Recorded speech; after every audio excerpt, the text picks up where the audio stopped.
Have you ever felt like your whole life could collapse from one wrong moment, one sharp word, one bad mood, one reckless swipe, one thought you couldn't silence? We don't fall because the world attacks us. We fall because we lose the battle within. The Stoics knew this truth well.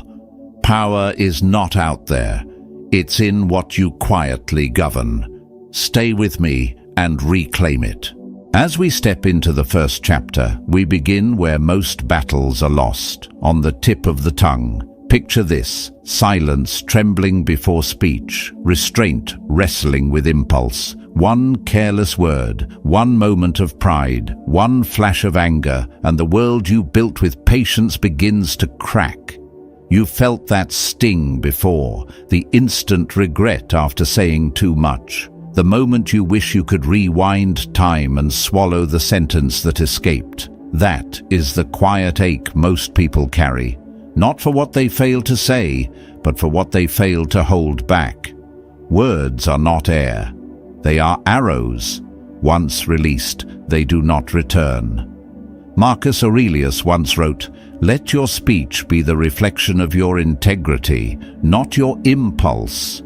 He understood that speech reveals the soul. It can build nations or burn them. It can calm storms or create them. Every word you let pass your lips shapes how others see you and how you see yourself.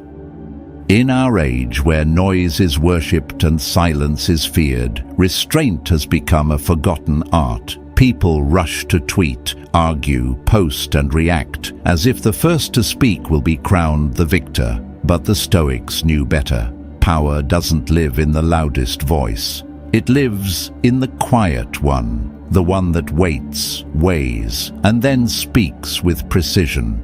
There was once a man named Aaron. He was the calm at every storm's center, steady, respected, deliberate. He worked in the same company for years, never loud, never flashy. Yet when he spoke, people listened. His words carried gravity because they were rare, they were earned, until one day his stillness broke. A younger colleague presented a project Aaron had quietly built behind the scenes. The delivery was sloppy, the details, his details, were lost. A spark of frustration caught fire in his chest, and in that instant he snapped. His tone turned sharp. His words hit hard. He was right in every fact but wrong in his timing. The room froze, and when it thawed, something invisible had shifted. Trust, presence. The quiet authority he'd built over years now cracked in a single moment. That's the paradox. You can win the argument and still lose the room. You can speak truth and still lose respect if your motive is ego, not purpose.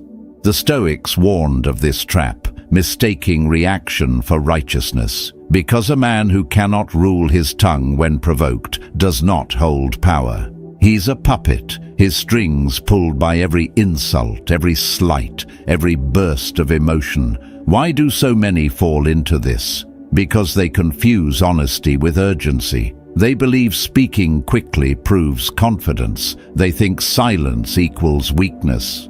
But silence, when chosen deliberately, is not surrender, it is sovereignty. Epictetus taught, first learn the meaning of words, and then you can speak. The pause before the word is where wisdom lives. Real speech, like a blade, must be sharpened slowly. It's not the noise of the metal that matters, but the edge it leaves behind. So when your anger rises, when someone provokes you, remember this: you don't need to bite your tongue. You need to rise above the impulse that demands you use it. Think of this not only in how you speak to others, but also in how you speak to yourself. Your inner voice writes the script of your life. If your thoughts repeat, "I'm not ready, I'm not enough," you are rehearsing weakness. You are teaching your soul to kneel before fear. Seneca said, "What you think of yourself matters more than what others think of you." The words you feed your own mind become the world you inhabit. There was a woman once who lived trapped in apology.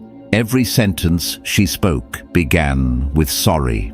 Sorry, I just wanted to add. Sorry, it's probably a bad idea. Her tone was soft, her ideas strong, but buried under layers of unnecessary guilt. When she finally stripped those apologies away, her presence changed. Her voice didn't rise, it deepened. People started to listen. She stopped speaking like someone seeking permission and began speaking like someone who believed she belonged. This is the heart of Stoic speech. It is not about suppression, it's about precision. A disciplined tongue reveals a disciplined soul. Words should not leak, they should land. But the truest test of mastery comes when silence is the right reply. Because sometimes the greatest authority isn't in what's said, but in what endures unspoken. Imagine this: a room full of noise, voices clashing, egos colliding, and then you. Still, calm, present. You are not passive, you are deliberate. The silence becomes your armor, it becomes your statement. When you live this way, something profound happens. You earn what the undisciplined will never touch: respect without demand, presence without noise, power without posturing. You walk into a room and people feel your steadiness before you say a word. You guide without shouting.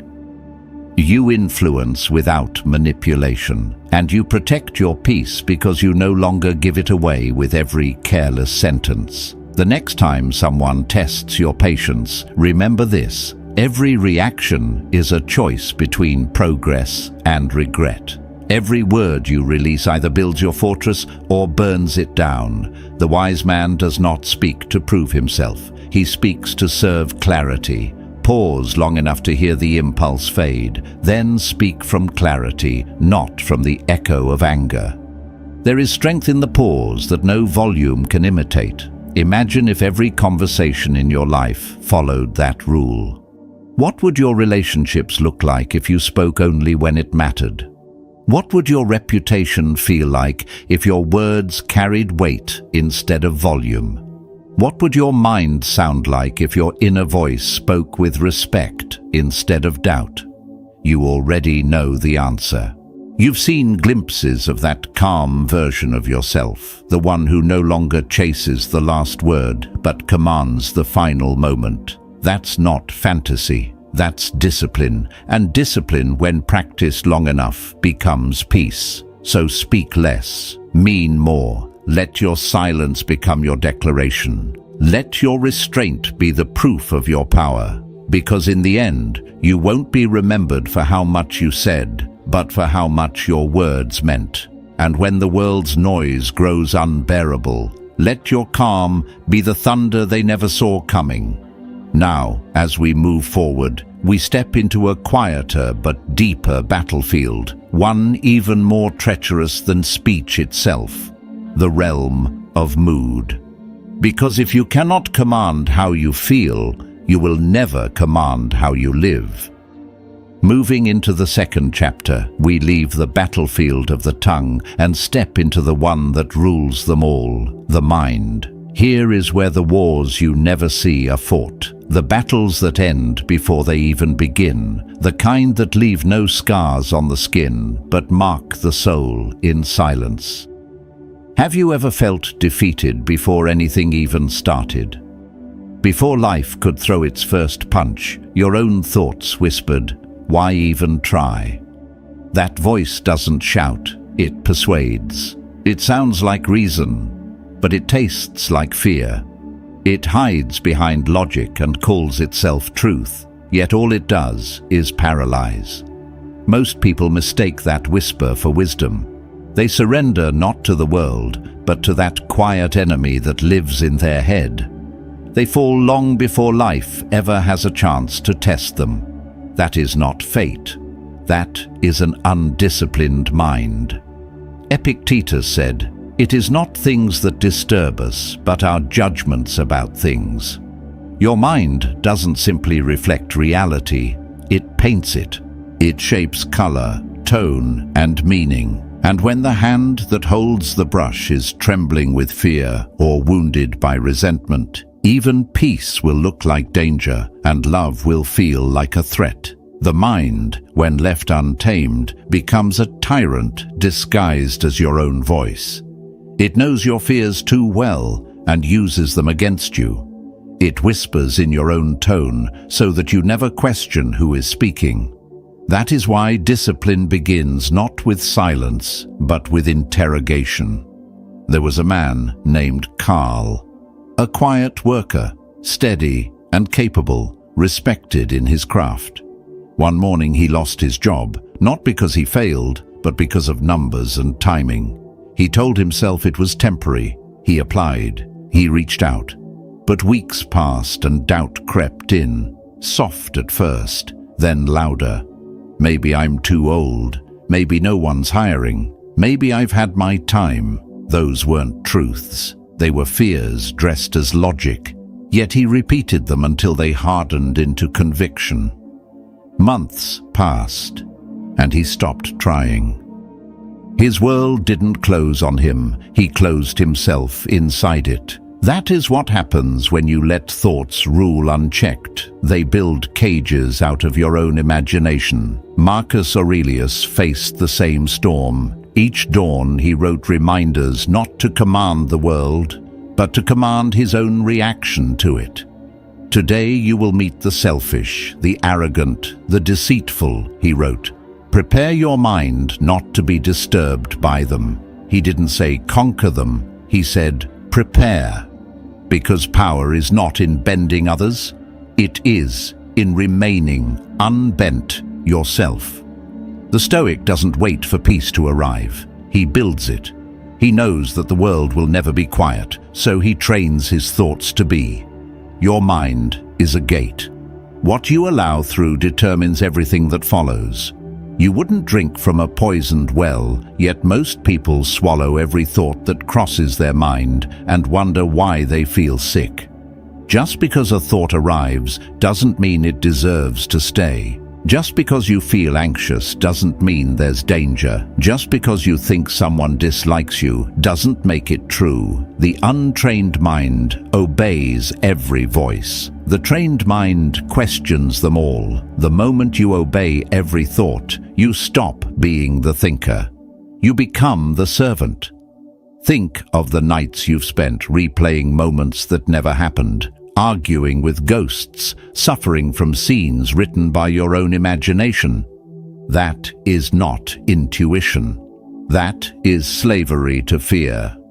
A Stoic faced with the same chaos chooses differently. He wakes in the same world as you, same news, same problems, same noise. But when negativity knocks, he doesn't invite it in. He observes, he questions, he filters, and if it doesn't serve his purpose, he lets it pass.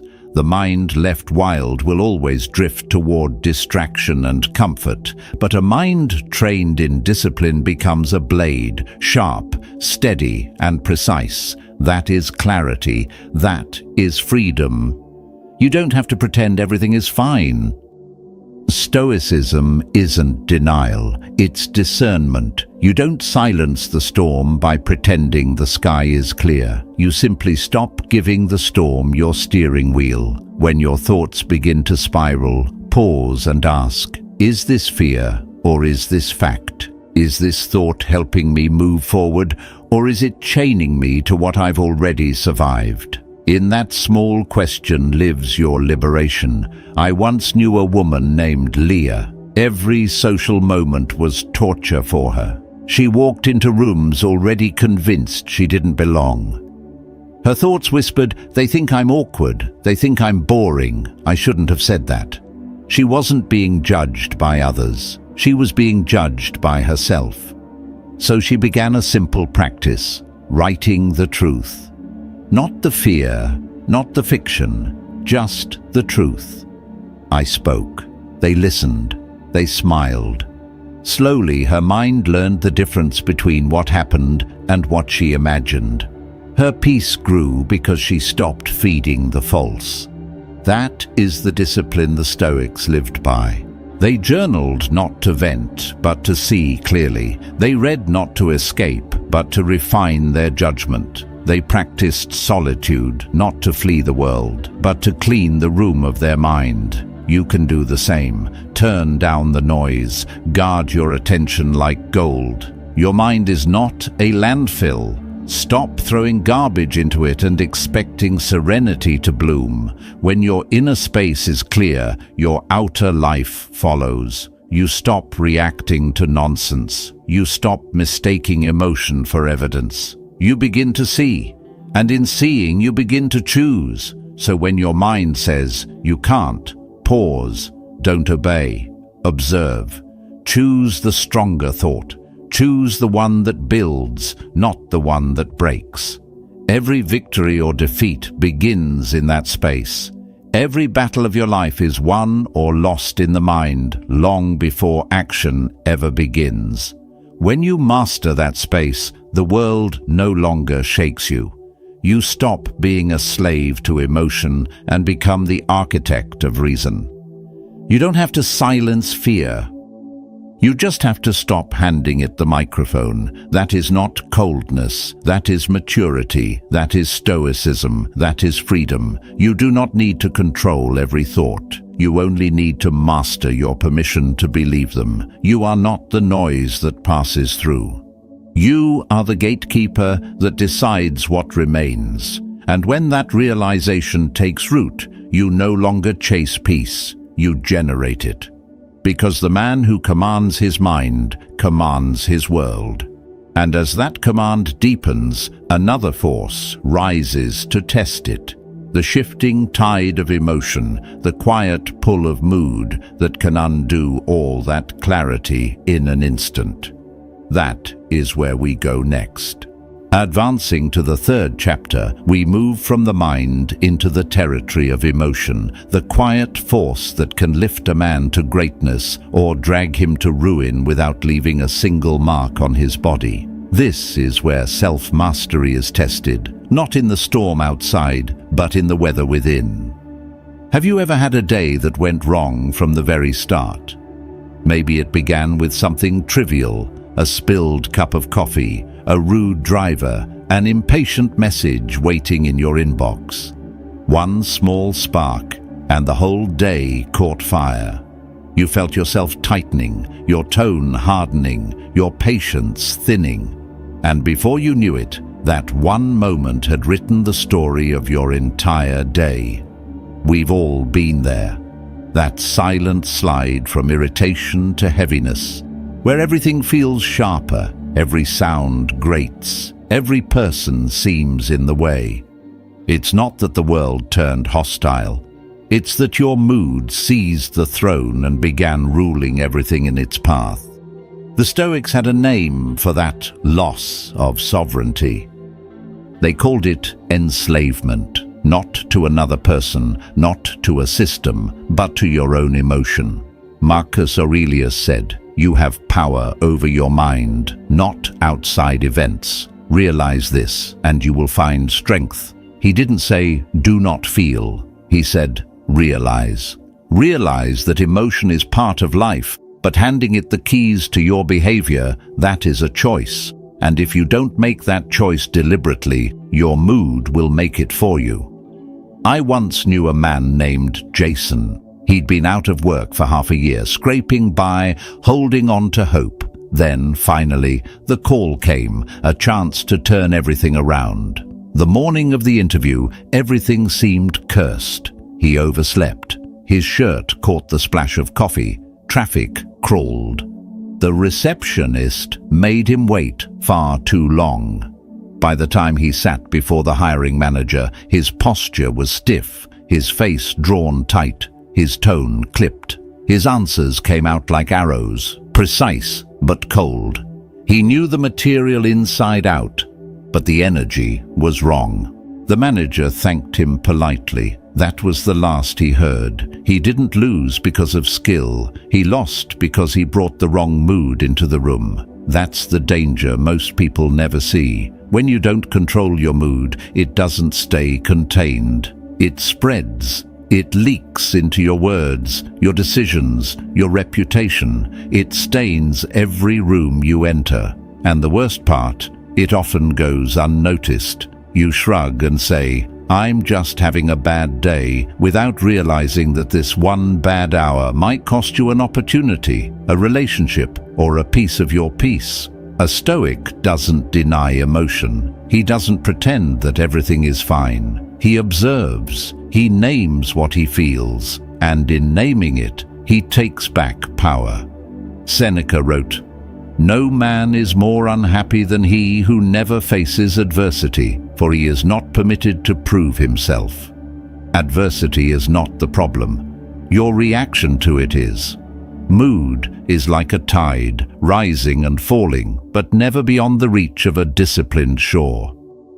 But the rain doesn't cancel the day, and a storm doesn't dictate your direction unless you let it. You can still walk through the rain with dignity. You can still stand calm in the wind. That is the Stoic's way, to move not from impulse, but from principle. There is a simple practice that helps.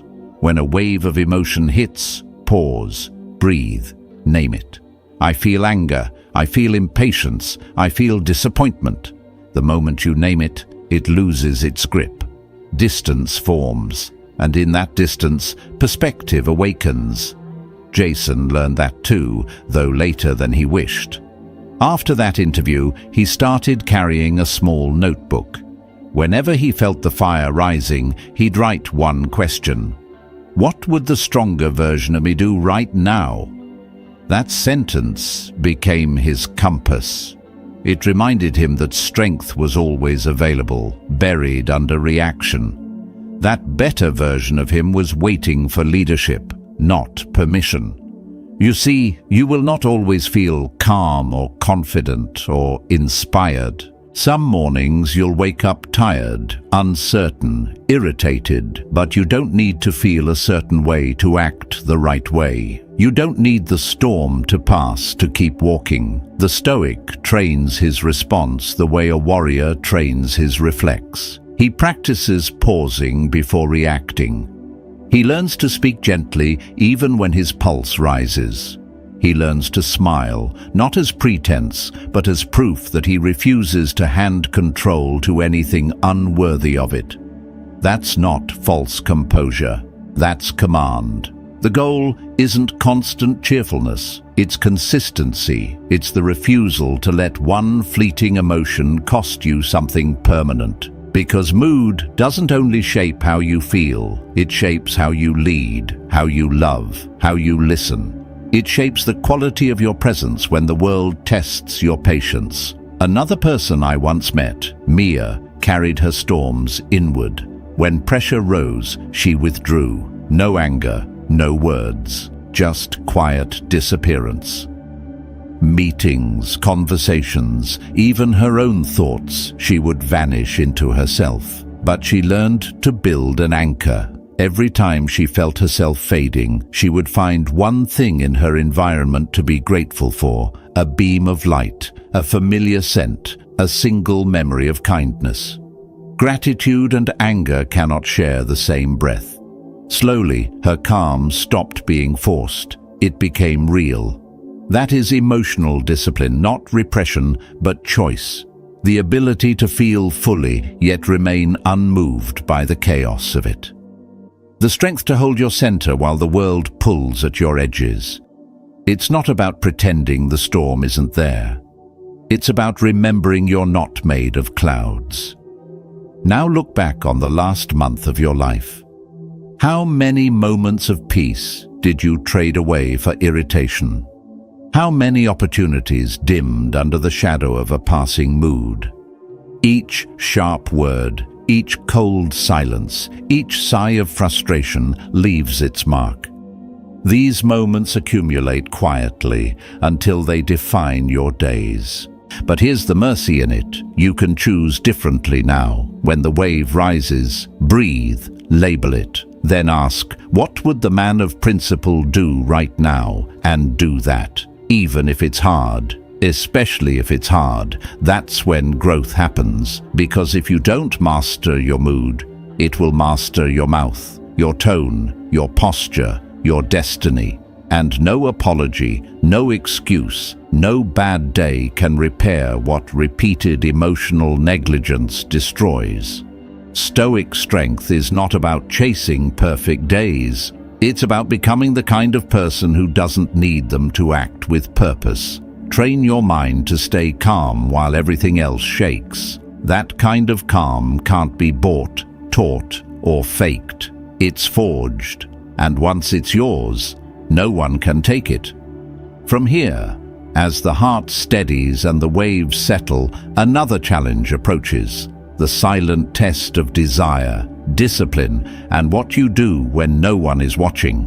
Your relationship with money. Let's keep walking.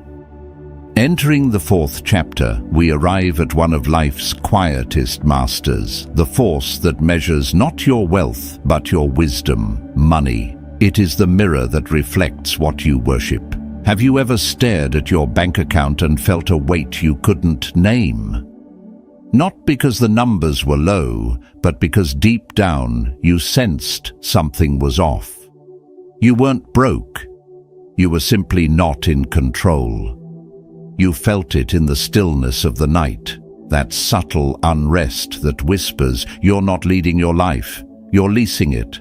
Money, when left unmanaged, doesn't just drain the wallet, it drains the spirit. Every careless purchase, every "I deserve this" impulse, every moment you trade tomorrow for today, it's not just money leaving your account, it's clarity leaving your mind. The Stoics didn't talk about bank balances or investments. They didn't count interest rates or follow markets. But they understood something we've forgotten.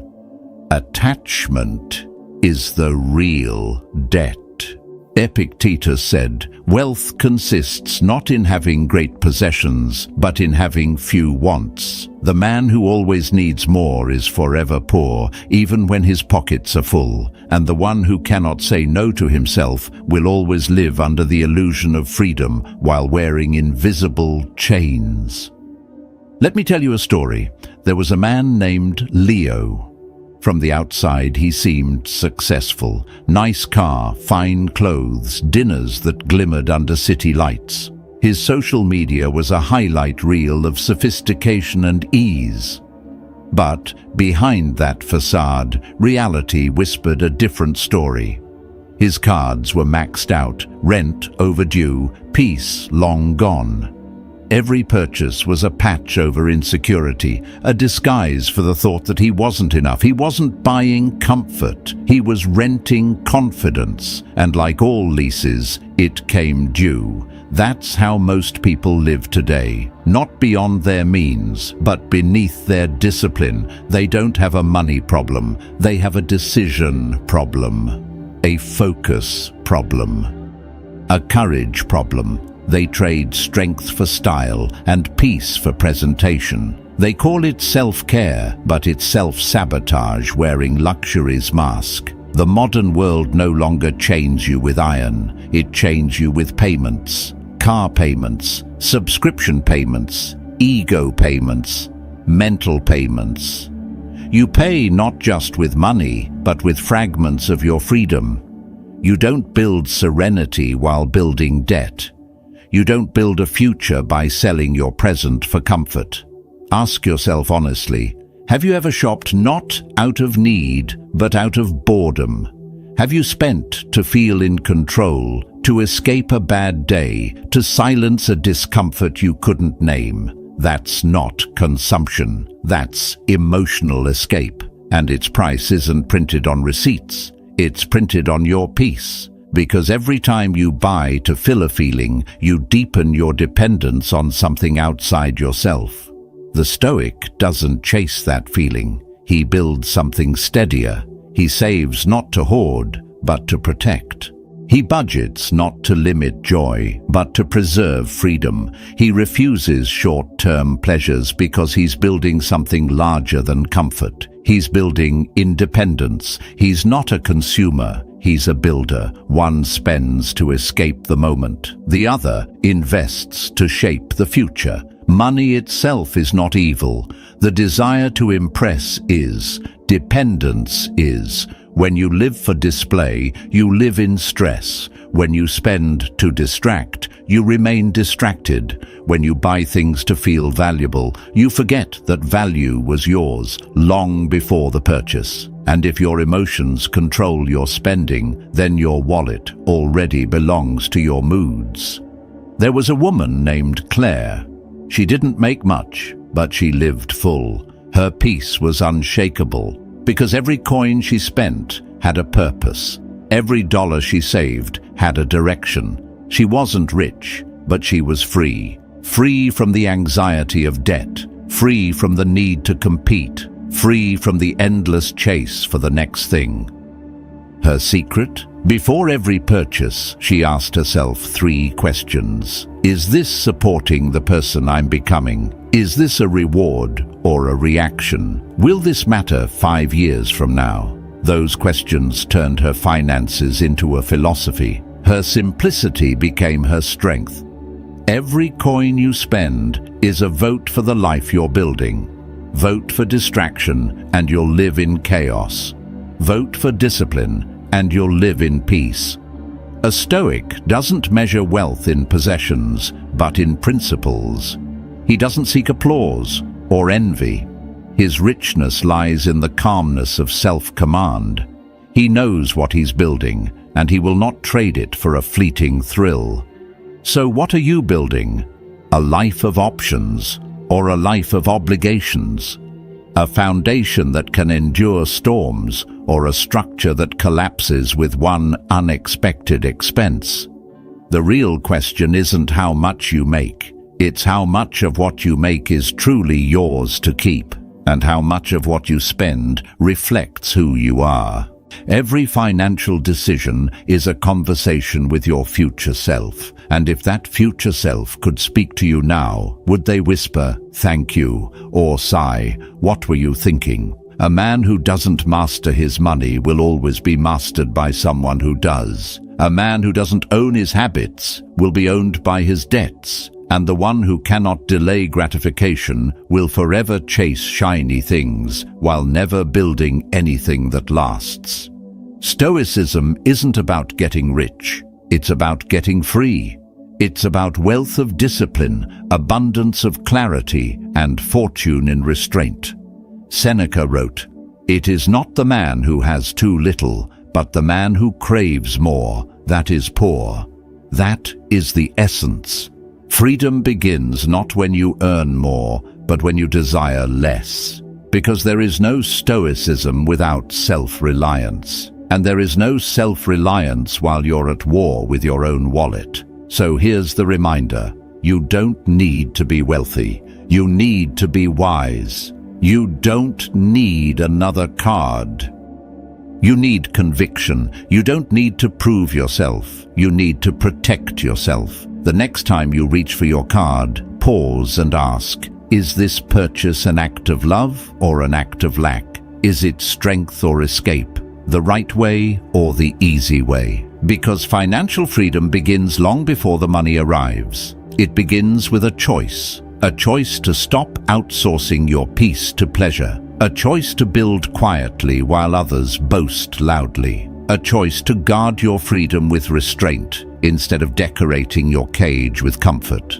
Let your money serve your purpose, not your pride. And when you do, you'll discover something beyond wealth, the quiet strength to walk through life steady, clear, and unshaken. From here, as we close this chapter of external control, we arrive at the final frontier, the one most men never conquer. Not the market, not the world, but the self. The inner architect, the silent saboteur. It's time to face the part of us that builds discipline or breaks it.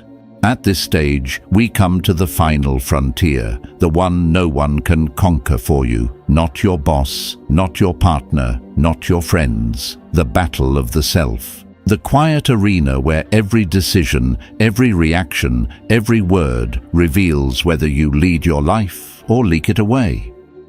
Have you ever felt like your days were slipping through your fingers?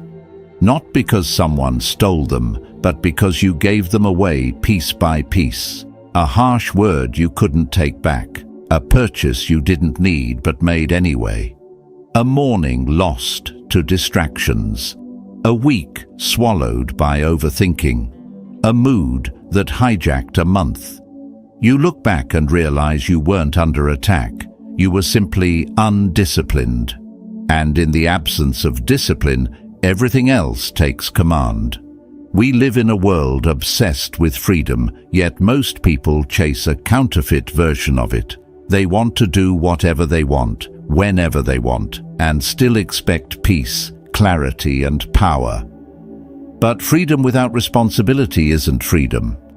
It's chaos with good lighting. The Stoics understood this deeply. Seneca wrote, "No man is free who is not master of himself." True freedom isn't the permission to indulge every impulse. It's the strength to choose the right action, especially when it's the hardest one. Let me show you what the opposite looks like. There was a man named Anthony. He reacted to everything. A stranger's comment, he snapped. An unexpected bill, he panicked. A missed opportunity, he blamed someone else. From the outside, he looked bold, full of fire. But beneath the noise was fear. Fear of being seen as weak. Fear of losing control. Fear of being overlooked. So he overcompensated. He spoke louder, spent more, tried to impress everyone, yet impressed no one. Because deep down, Anthony didn't trust himself. And when you don't trust your own discipline, you chase validation to cover the void. That's where most people lose the battle. They think yelling proves strength. They think spending proves success. They think reacting proves authenticity, but the truth is the opposite. If anyone can provoke you, you have no power. If your spending follows your moods, you have no freedom. If your mornings are ruled by impulse and your nights end in regret, you have no peace. You're not living, you're leaking. And it doesn't matter how impressive your life looks from the outside. If you're fragile inside, life will always find the cracks. The Stoic walks differently. He doesn't chase luxury. He chases alignment. He doesn't flex in public. He strengthens in private. He doesn't suppress emotion. He masters it. He doesn't need the world to behave a certain way to stay centered. He has learned to command the storm within. Marcus Aurelius wrote, "You have power over your mind, not outside events. Realize this, and you will find strength." That's not just a quote, that's a mirror. Because the moment you take ownership, not just of your choices, but of your impulses, you stop being a victim of circumstance. You become the architect of your character. So ask yourself this: what would your life look like if your emotions didn't hijack your mornings? If your thoughts didn't trap you at night? If your words reflected wisdom instead of wounds? If your spending reflected values instead of vanity? That's not fantasy. That's what happens when you start living the right way. But it's not easy. It means saying no when your ego says yes. It means walking away from conflict when your pride wants to fight. It means budgeting not just your money, but your energy, your time, your reactions. That is where real power hides. Not in comfort, in control. Here's the truth most people avoid. They're not exhausted because life is hard. They're exhausted because they keep losing small, invisible battles with themselves. Every unfiltered word, every emotional purchase, every wasted hour, each one steals a fragment of peace. And soon, they're not just tired, they're enslaved. Enslaved to distraction, to impulse, to comfort. But the Stoic sees discipline not as a prison, but as protection. He doesn't need external rules because he lives by internal ones. Control to him isn't about perfection. It's about ownership. He doesn't seek to dominate others. He seeks to master himself. And because of that, no one can touch his peace. You don't need to become emotionless. You need to become unshakable. You don't need to control the world. You need to control your mouth, your mood, your money, and your mind. Because when you govern those four, everything else follows. Not instantly, but inevitably. Not magically, but deliberately. Slowly, steadily, you become the kind of person whose presence commands respect without asking for it. You walk into a room not to prove anything, but to bring calm to it. You speak with weight. You act with intention. You move with quiet strength. You no longer chase balance. You are balance. Most men never reach that place. They wait for the world to fix itself, for the economy to stabilize, for others to treat them better. But freedom doesn't come from the outside. It begins the moment you stop needing rescue. It begins when you realize the only one who can save you is the disciplined version of yourself. The world doesn't owe you peace. Life won't hand you strength, but every moment gives you a choice: to drift or to direct, to obey your impulse or to govern it. You don't need more motivation. You need more ownership. Stop outsourcing your life to your moods. Stop saying, "That's just how I am." Start saying, "This is who I choose to become." So here's your test. Look in the mirror and ask, am I ruled by my emotions? Do I leak power through careless words? Am I disciplined with money or driven by impulse? Is my mind helping me or harming me? If any one of those questions stings, good. That's where change begins, because pain is the price of awakening, and clarity comes only when you stop excusing your chaos and start building your peace. Start small. Speak with intention. Think with precision. Feel with balance. Spend with purpose. Control these four, and your life will bend towards strength. Because the man who masters himself cannot be mastered by anything. Not fear, not failure, not temptation, not time. He becomes the kind of man who walks with gravity, who doesn't seek attention but commands it, who gives with intention and leads with calm. That's not luck. That's not chance. That's choice. Every day, every moment, you are building or breaking yourself. Choose the right way, even when no one's watching. That's the Stoic path to inner power. And the man who walks it doesn't chase freedom. He becomes it. But understanding control is only the beginning. Knowing the path is one thing. Walking it is another. This is where most fall, the bridge between knowing and doing. The Stoics didn't stop at philosophy. They trained, quietly, daily, with discipline and precision. They built tools to defend the mind, not for display, but for survival. And now we begin that training, the 7 timeless strategies that turn discipline from an idea into a way of life. Let's take the first step. Now imagine this. Someone says the wrong thing, looks at you the wrong way, questions your effort, your worth, your identity, and in an instant, your body reacts before your reason does. The pulse quickens, the jaw tightens, words sharpen on your tongue, ready to cut. That single moment, that single disrespect, lights up every wire inside you. And before the calm part of you can speak, the storm has already taken over. You've said something you wish you hadn't. You've done something you can't undo. That is the danger of the untrained mind. It doesn't ask, it reacts. It doesn't see reality, it sees threat. It doesn't protect your peace, it trades it for the illusion of victory. The Stoics warned us about this very thing. Seneca wrote, "The greatest remedy for anger is delay." He knew that the first reaction is rarely the right one, because the first response belongs to the ego, not the soul. Emotion is quick, it's messy, it moves before thought can catch it. But wisdom moves slower. It's deliberate. It gives space for the self to lead instead of the ego to lash out. Let me tell you a story. There was a man named Daniel, not the loudest voice in the room, but the most trusted. For 3 years, he built a reputation of calm competence. He came early, worked steadily, earned respect quietly. He was the kind of man whose silence carried more weight than most people's speeches. Then, one afternoon, all that steadiness cracked. His colleague presented an idea Daniel had spent weeks refining.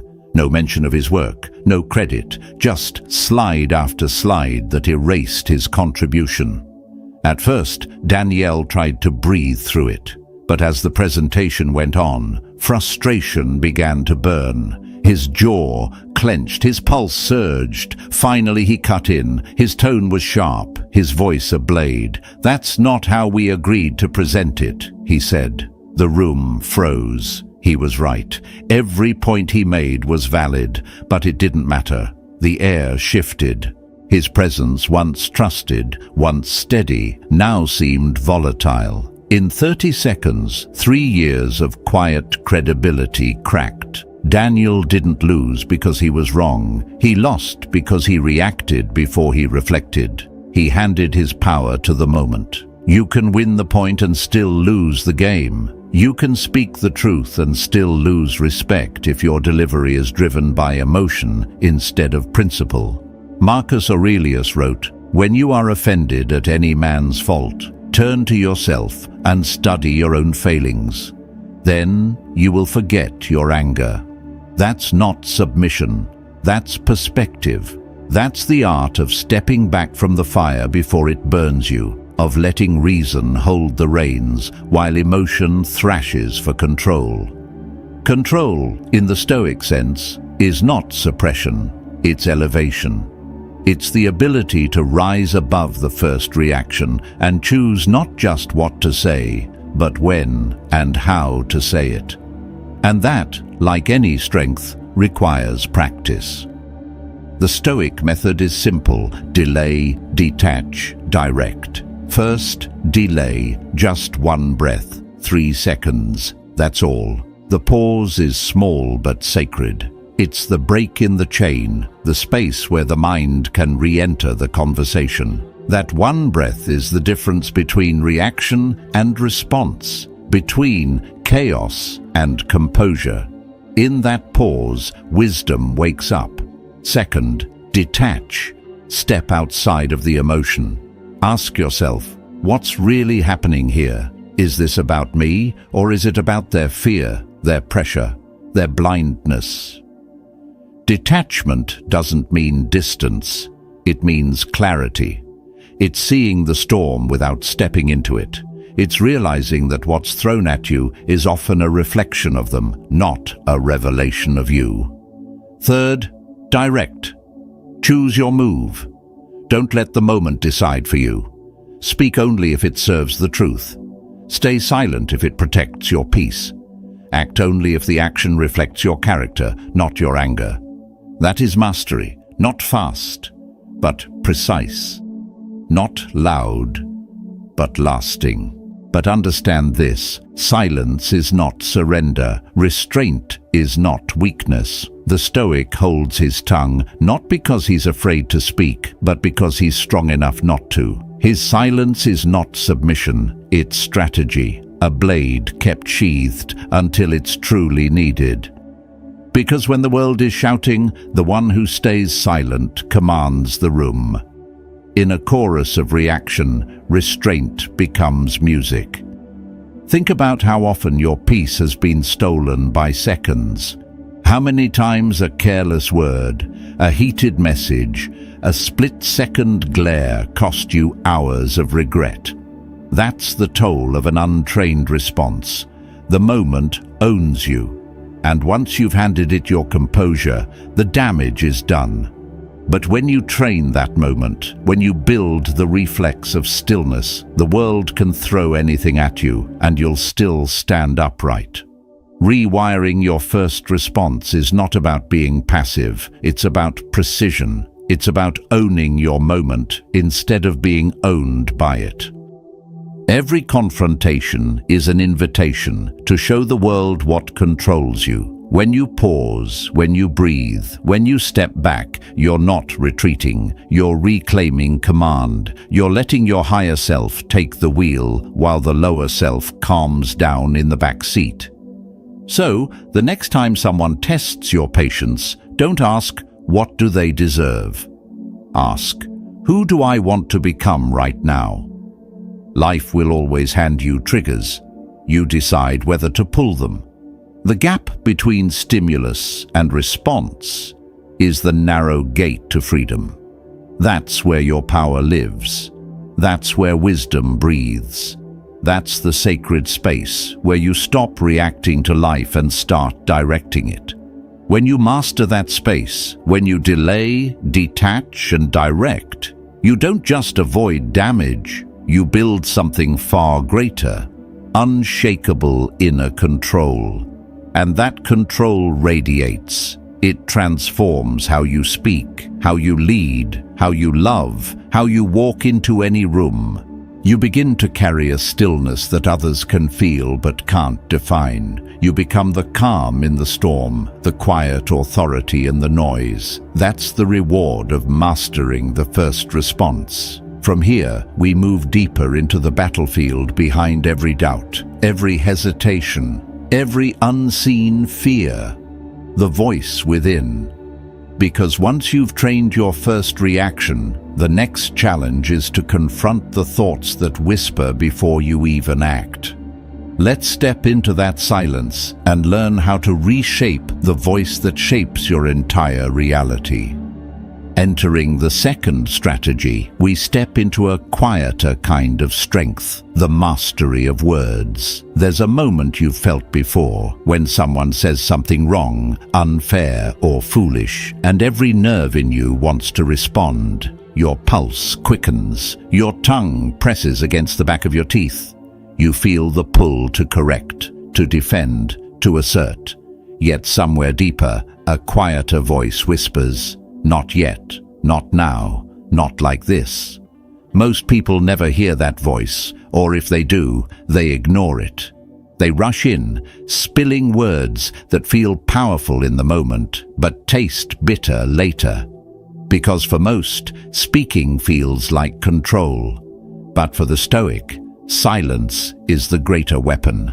Seneca once wrote, "Speech should be allotted more carefully than wealth." And Marcus Aurelius added, "You always own the option of having no opinion. There is never a need to say something."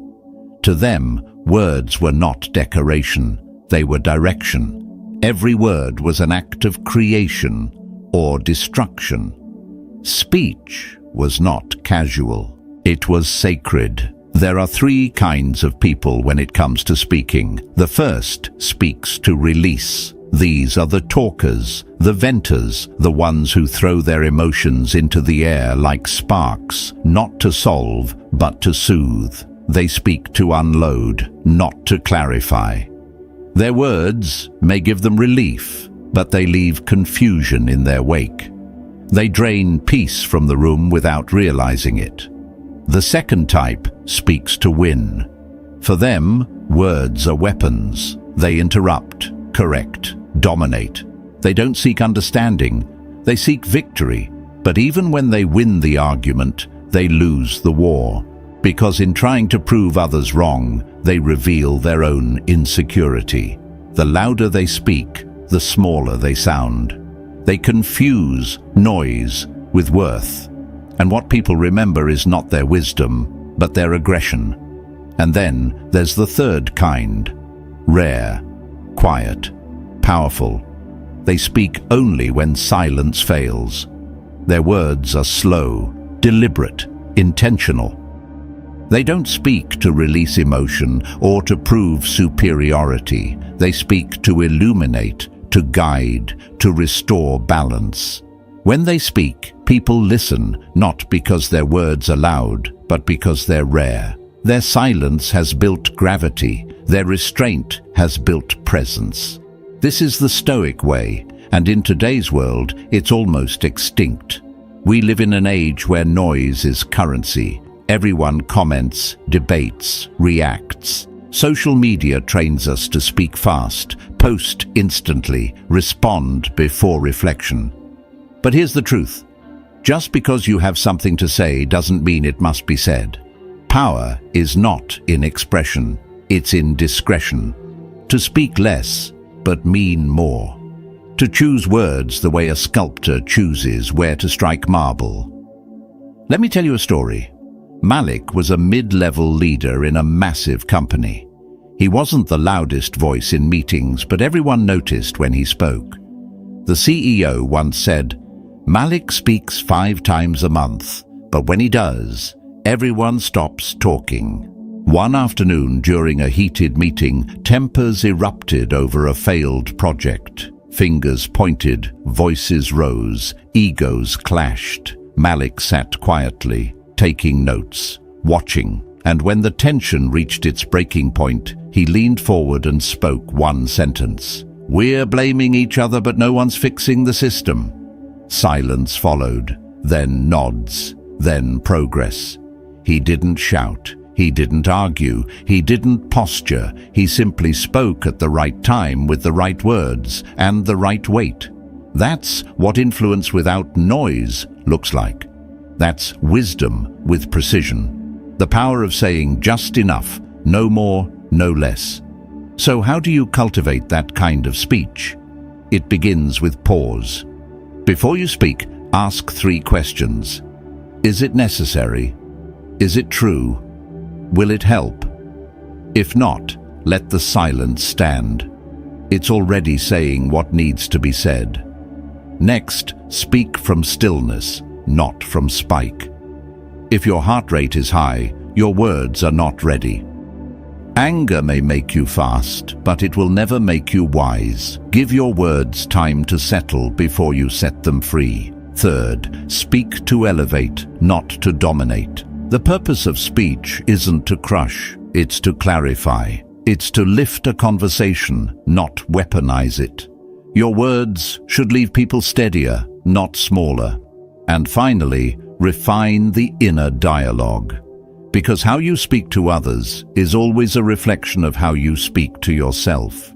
If your inner world is filled with noise, judgment, and self-criticism, that energy will spill outward. But if your inner speech is calm, clean, and disciplined, your outer language will mirror that order. A Stoic's public speech is born from private silence. He practices restraint within so that his words, when they do emerge, carry truth unclouded by emotion. When you begin to live this way, something changes.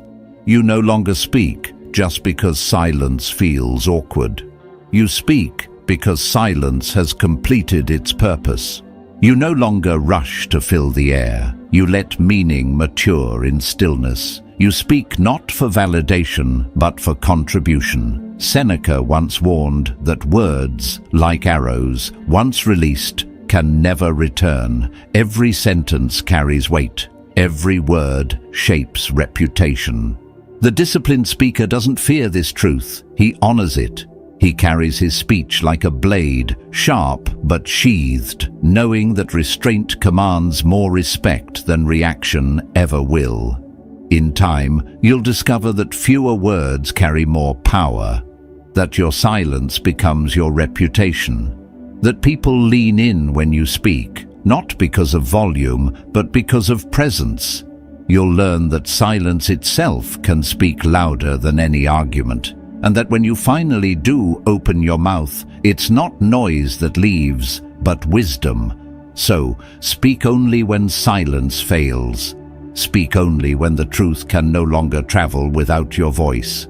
Speak not to prove, but to clarify, not to impress, but to serve. That is the Stoic way. And once your words have been refined, once your tongue has learned restraint, The next battlefield lies deeper, the emotional core itself. Because even the most disciplined voice can still tremble if the heart behind it is untrained. It's time to learn how to turn your emotions from saboteurs into allies. Let's move forward. Advancing to the third strategy, we move from the discipline of speech into the mastery of mood, the invisible current that carries or capsizes your entire day. Have you ever woken up and known before a single word was spoken that something felt off? Nothing had happened yet. No argument, no loss, no reason to explain it. Still, the air felt heavier, the chest tighter, the patience thinner, and within minutes that weight began to leak into everything. You snapped at a loved one. You lost focus at work. You found yourself irritated by small things. The day had barely begun, but your mood was already at the wheel, steering your mind wherever it pleased. That's how most people live, ruled by moods they never set. They treat emotion like weather, unpredictable, uncontrollable, just something to endure. But what if your mood isn't the weather? What if it's the climate you quietly allow? What if you could choose it, shape it, maintain it? The Stoics believed exactly that. Epictetus said, "No man is free who is not master of himself." But mastery doesn't come from force. It comes from rhythm, from ritual, from structure that steadies you before chaos has a chance to. Most people think they can fix their mood through willpower. They wake up and tell themselves, "I won't get angry today. I'll stay calm no matter what." But that's like standing on a shore and trying to yell the tide back. You don't stop storms by shouting at the clouds. You steady yourself by building something stronger than the wind. That's what ritual is, a structure that guards your inner world when the outer one turns against you. Your mood isn't random, it's responsive. It reflects what you repeat, what you feed, what you allow. If you start your mornings with chaos, scrolling, comparing, reacting, then your mind isn't waking up. It's bracing. The result isn't emotional instability. It's emotional neglect. Let me tell you a story. Erica was a senior manager in a tech firm, respected but exhausted. Every week felt the same. She started strong on Monday, broke down by Thursday, and blamed everything: her workload, her kids, her hormones, the world. One day, a mentor asked her, "What's the first thing you do when you wake up?" She said, "I check my phone." The mentor smiled gently. "Then you hand the world your peace before you've even touched it." That hit her. So she made a small change, a ritual she called her 5-minute dignity loop. Before touching her phone, she did 3 things. She stood barefoot on the floor and breathed deeply for 30 seconds.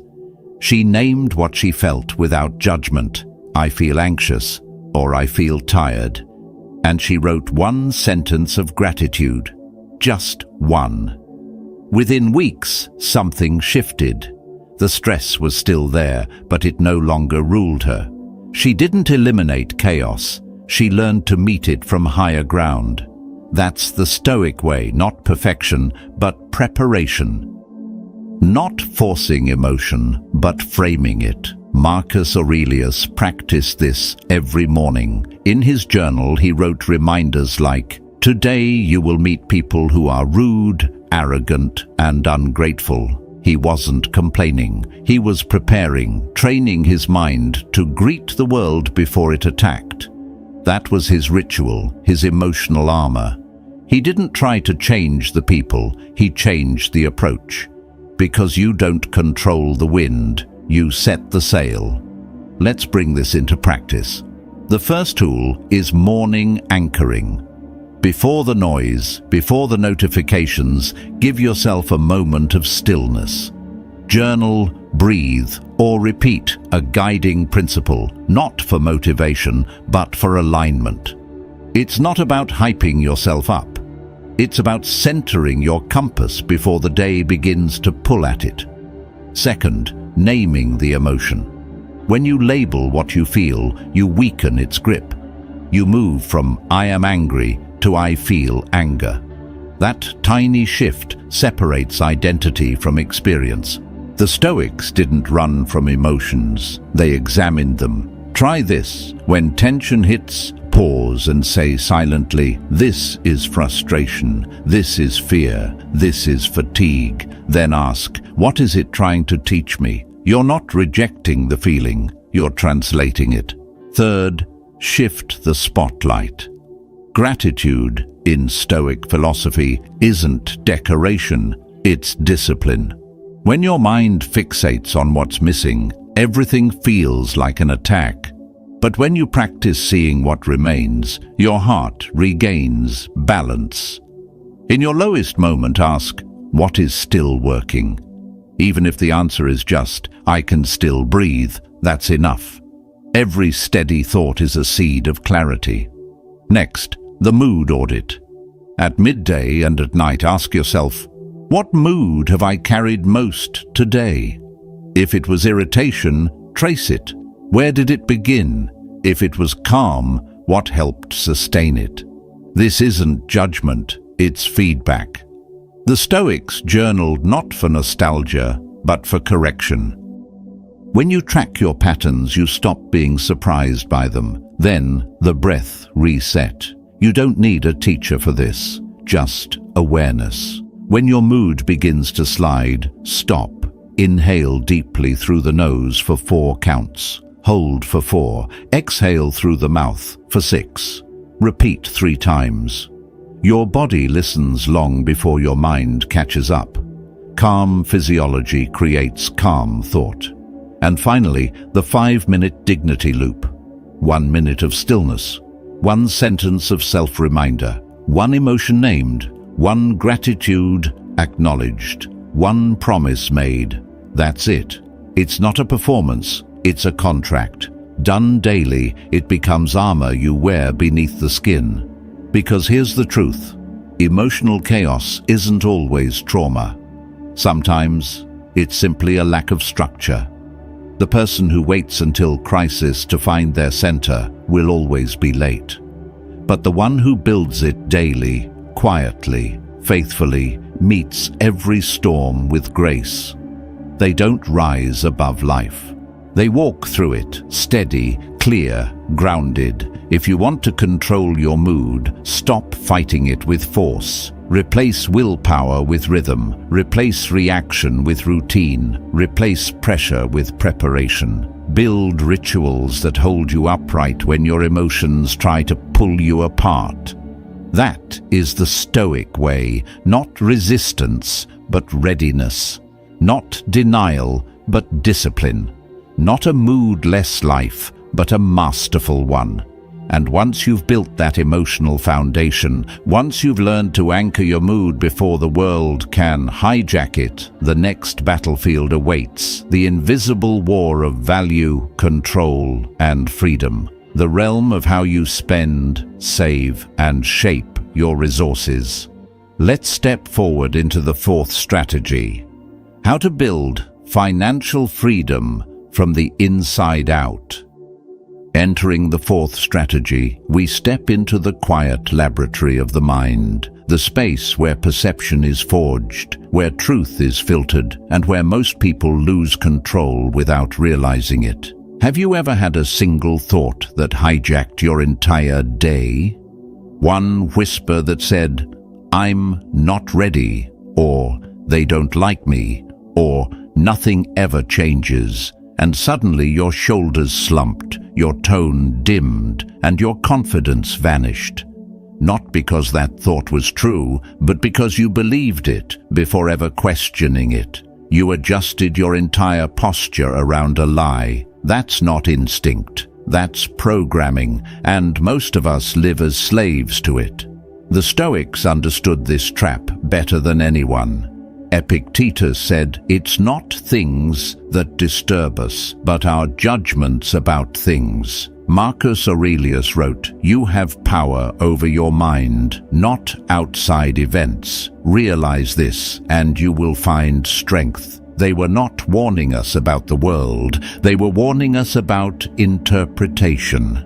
Because the greatest danger isn't what happens to you, it's the story your mind writes about it. Let me tell you about a man named Thomas, smart, capable, hard-working. But every time he got close to a breakthrough, whether pitching an idea, taking a risk, or entering a new room, his mind whispered, "Not you, not yet." So he hesitated, overthought, delayed, told himself he was being strategic. But it wasn't strategy, it was fear disguised as logic, and fear in disguise is the most convincing kind. One morning, Thomas began writing his thoughts for 10 minutes a day, just to see what was inside. After a week, a pattern appeared. His self-doubt wasn't spontaneous, it was rehearsed.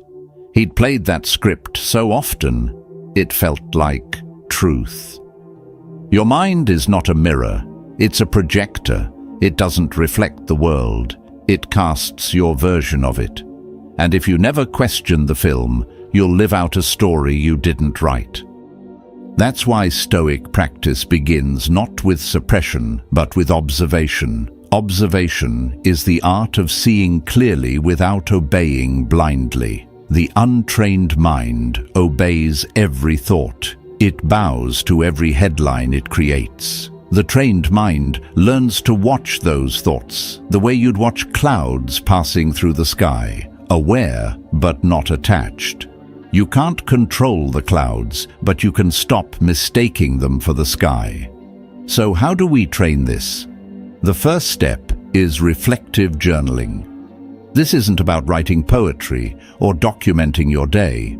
It's about cleaning the room of your mind. Sit with your thoughts and ask, what ideas am I carrying that didn't come from truth? Write them down. Separate what happened from what you think it means. You'll find that most of your stress doesn't come from events, it comes from imagined consequences that never arrived. Seneca warned, "We suffer more in imagination than in reality." Journaling is how you expose the imagination before it imprisons you. The second practice is thought auditing. Throughout the day, catch a thought midstream and interrogate it.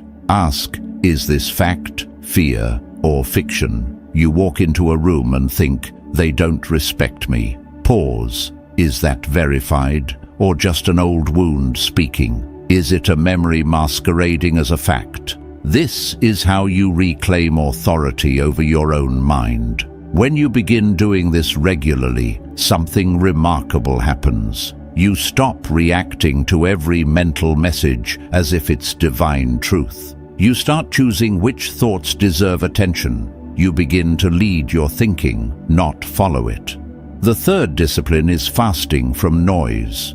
In the modern world, silence has become an endangered species. Every moment is filled, music, notifications, voices, opinions, comparison, commentary. We confuse stimulation with awareness, but an overstimulated mind cannot observe anything clearly. The Stoics valued solitude not for escape, but for engagement with the highest self. Solitude is not running from the world, it's returning to yourself. Take a day or even an hour without the feed, without the chatter, without reacting, not to disconnect, but to hear your own thoughts before the world fills them for you. Let me return to Thomas. After 3 weeks of daily journaling and short noise fasts, something shifted. One morning, as he stood outside a big client meeting, that same old whisper rose again. They won't take you seriously. But this time, he didn't fight it. He smiled. "Ah," he said to himself, "there's that fiction again." The thought didn't disappear. It simply lost its authority. He walked into the meeting, spoke clearly, moved forward anyway. That's the point. He didn't erase fear. He replaced obedience with observation. This is what it means to train the mind to observe, not obey. The goal isn't to silence your thoughts, it's to stop kneeling before them. You can feel doubt and still act with discipline. You can sense fear and still choose courage. The Stoic mind doesn't chase constant positivity. It cultivates constant awareness, because awareness is what allows choice, and choice is what builds freedom. The mind is like a house. Leave it unattended, and it fills with clutter, regret in one corner, worry in another, half-finished conversations echoing in the hallways. You don't need to burn the house down to clean it. You just need to sweep daily, observe, organize, open the windows. That's what daily reflection, thought auditing, and solitude do. They clear the air so you can breathe again. Here's the truth most people avoid. Controlling the mind doesn't mean never having negative thoughts. It means not letting those thoughts dictate your life. It means recognizing the difference between what passes through your head and what deserves to stay. Because a thought is just a visitor, it only becomes a tenant when you believe it.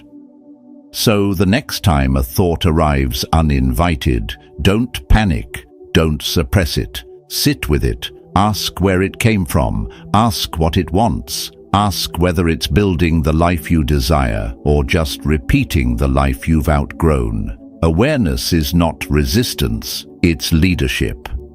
The one who trains his mind to observe rather than obey does not become emotionless.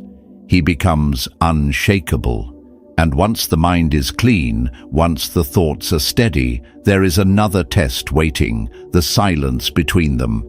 Not the silence of sound, but the silence of being. Because it's within that stillness that presence is forged, focus is sharpened, and peace begins to speak. Let's step into the next strategy, the art of turning silence into strength.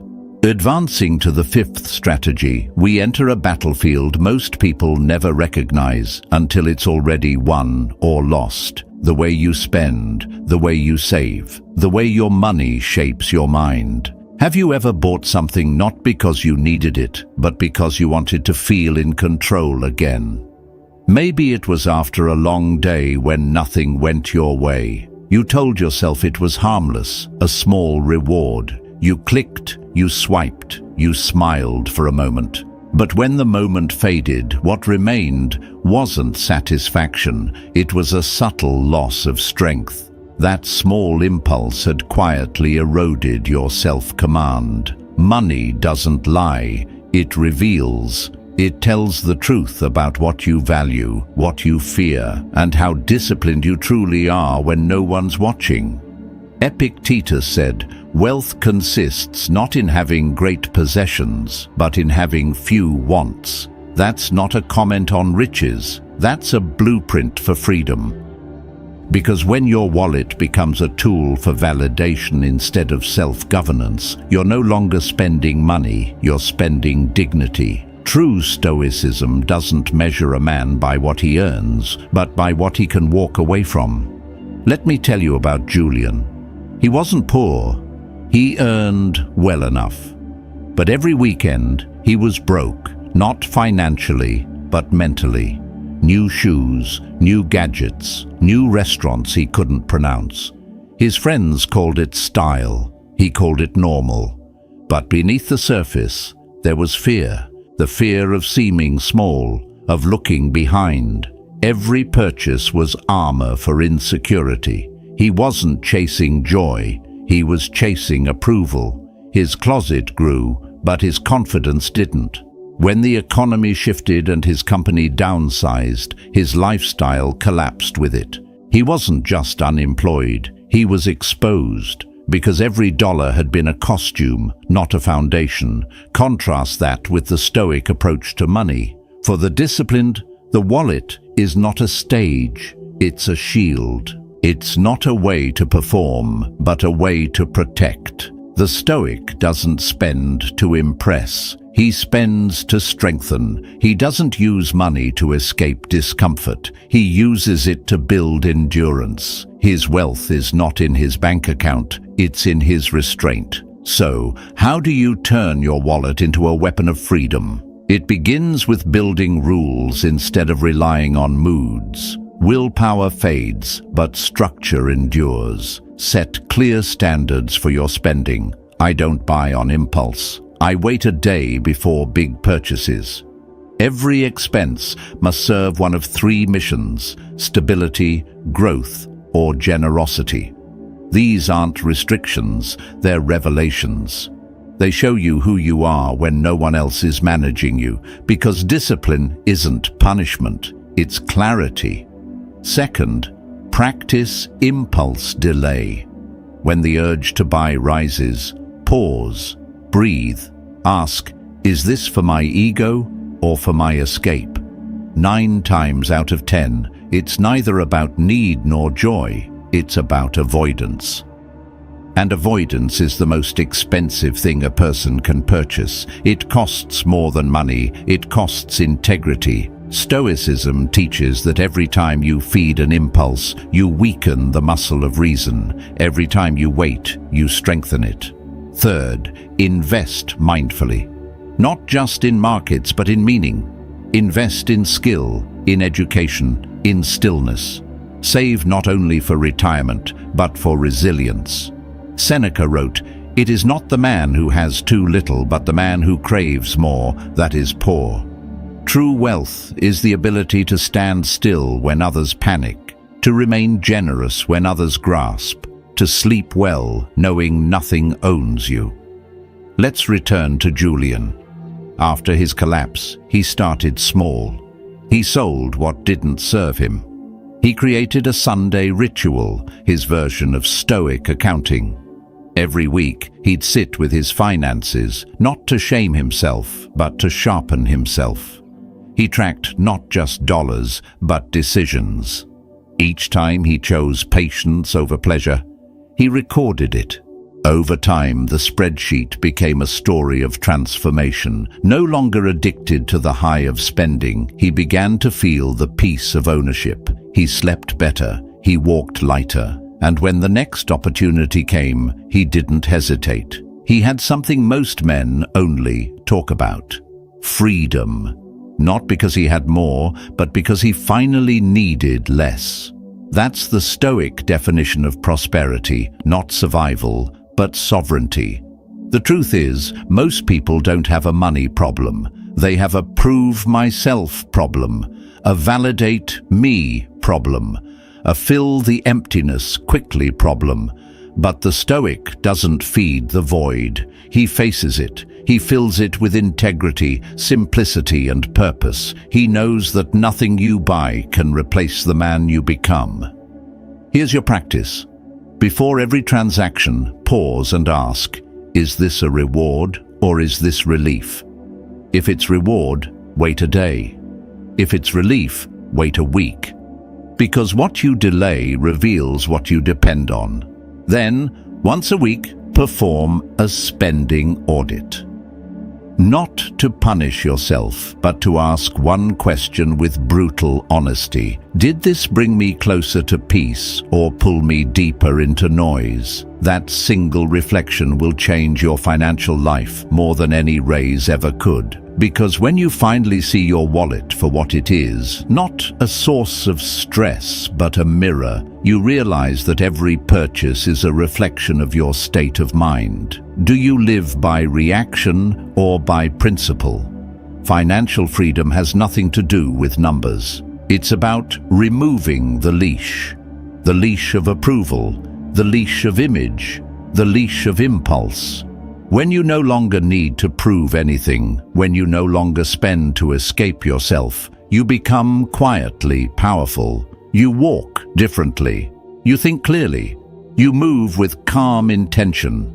That's the hidden reward of this discipline. You stop spending your way into chaos and start building your way into peace. So turn your wallet into a weapon of freedom. Spend to strengthen, not to soothe. Build wealth in judgment, not in things. Buy only what aligns with who you're becoming. Because in the end, freedom doesn't come from earning more, it comes from needing less. And once your wallet no longer owns you, something deeper awakens. You begin to carry yourself with quiet dignity, not the kind that shouts, but the kind that radiates calm authority. From here, we move into a realm even quieter, even more powerful, the discipline of silence, where self-respect meets restraint, and where stillness becomes your greatest form of strength. At this stage, we step into one of the most overlooked dimensions of Stoic discipline, the construction of identity, the kind that isn't declared but demonstrated, the kind that isn't built in a burst of emotion but in the repetition of effort. Have you ever promised yourself you would change and meant it with every ounce of sincerity, only to find yourself slipping back into the same pattern a week later? You told yourself, "I'll be more focused, I'll stay calm, I'll be disciplined." But then stress arrived, excuses whispered, motivation disappeared. You weren't lying to yourself, you were relying on emotion. That's where most people lose. They try to build a life on moments of inspiration instead of years of consistency. They chase transformation through motivation, not through mastery. Seneca once said, "Fate leads the willing and drags the unwilling." He wasn't just speaking of destiny, he was describing the inner tug of war between discipline and emotion. You're either being led by structure or dragged by impulse. Every day you either decide who you are through what you do, or you let your feelings choose for you. And feelings, let's be honest, are unreliable companions. They are loud when you're comfortable and silent when you're tested. They urge you to quit when it's hard and seduce you into ease when it's dangerous. The Stoics believed that who you are is revealed not in how you feel, but in what you repeat. Identity to them was not a philosophy, it was a pattern. Marcus Aurelius didn't talk about discipline, he wrote his principles before dawn and lived them before speaking to another soul. Epictetus didn't argue for virtue, he embodied it daily. They understood that your soul becomes dyed with the color of your thoughts, but sealed by the consistency of your actions. Let me tell you about Aurelius. He wasn't extraordinary. In fact, he often felt weak, unsure, tired of his own excuses. But one morning, standing before the mirror, something in him changed. He didn't yell, he didn't make grand promises. He whispered a single sentence, "I am a man of precision." He said it softly, then went on with his morning. He folded his towel neatly, drank water slowly, made his bed with care. At work, he reread every sentence before sending an email. In conversation, he spoke less and listened more. It wasn't dramatic, it was deliberate. One action at a time, he began to build a record of reliability. The secret wasn't in his confidence, it was in his consistency. He acted on that identity even when he didn't feel like it, especially when he didn't feel like it. Over time, those actions became evidence. That evidence became proof. And that proof became a new self-image. He didn't need to repeat the phrase anymore. The world started saying it for him. You're sharp, you're steady, you're dependable. Not because he tried to impress anyone, but because identity, the Stoic way, is built through patterns, not proclamations. Here's what most people get wrong. They think change begins in the mind. It doesn't. It begins in motion. You can't think your way into courage without doing courageous things. You can't write your way into focus if your calendar is chaos. Philosophy doesn't shape identity, practice does. So how do you shape yours the Stoic way?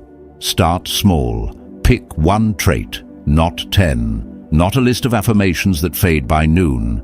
Just one. Something clear and measurable. I am a person of calm. I am someone who finishes what I start. I am a man of discipline. Then whisper it each morning, not as a promise, but as a direction. You're not declaring who you are. You're reminding yourself who to act like. Next, pick one small action to match that identity. If you claim to be calm, take 3 breaths before every reply. If you claim to be disciplined, wake up when the alarm rings. No negotiations. If you claim to be resilient, finish the last repetition when your mind says, stop.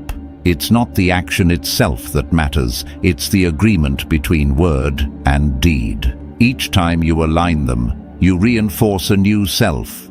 Then repeat it, again and again, especially on the days when you don't feel like it.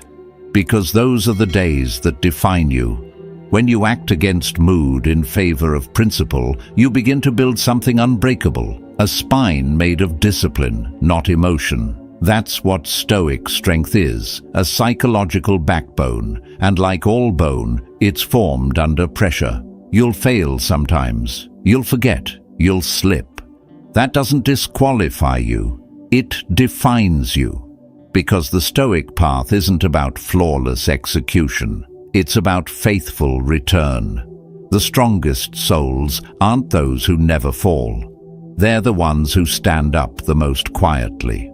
Marcus Aurelius reminded himself daily, when you fail, begin again. The effort itself is worth it. That's how warriors are built in silence, not through speeches, but through small, invisible repetitions that no one applauds. Every morning you rise, you lay another stone in the foundation of your identity. Every time you resist the temptation to quit, you strengthen the walls of your character. And one day, without realizing it, you'll wake up inside the fortress you've been building all along. You won't need to tell people who you are. They'll see it. You won't need to declare your discipline. You'll radiate it.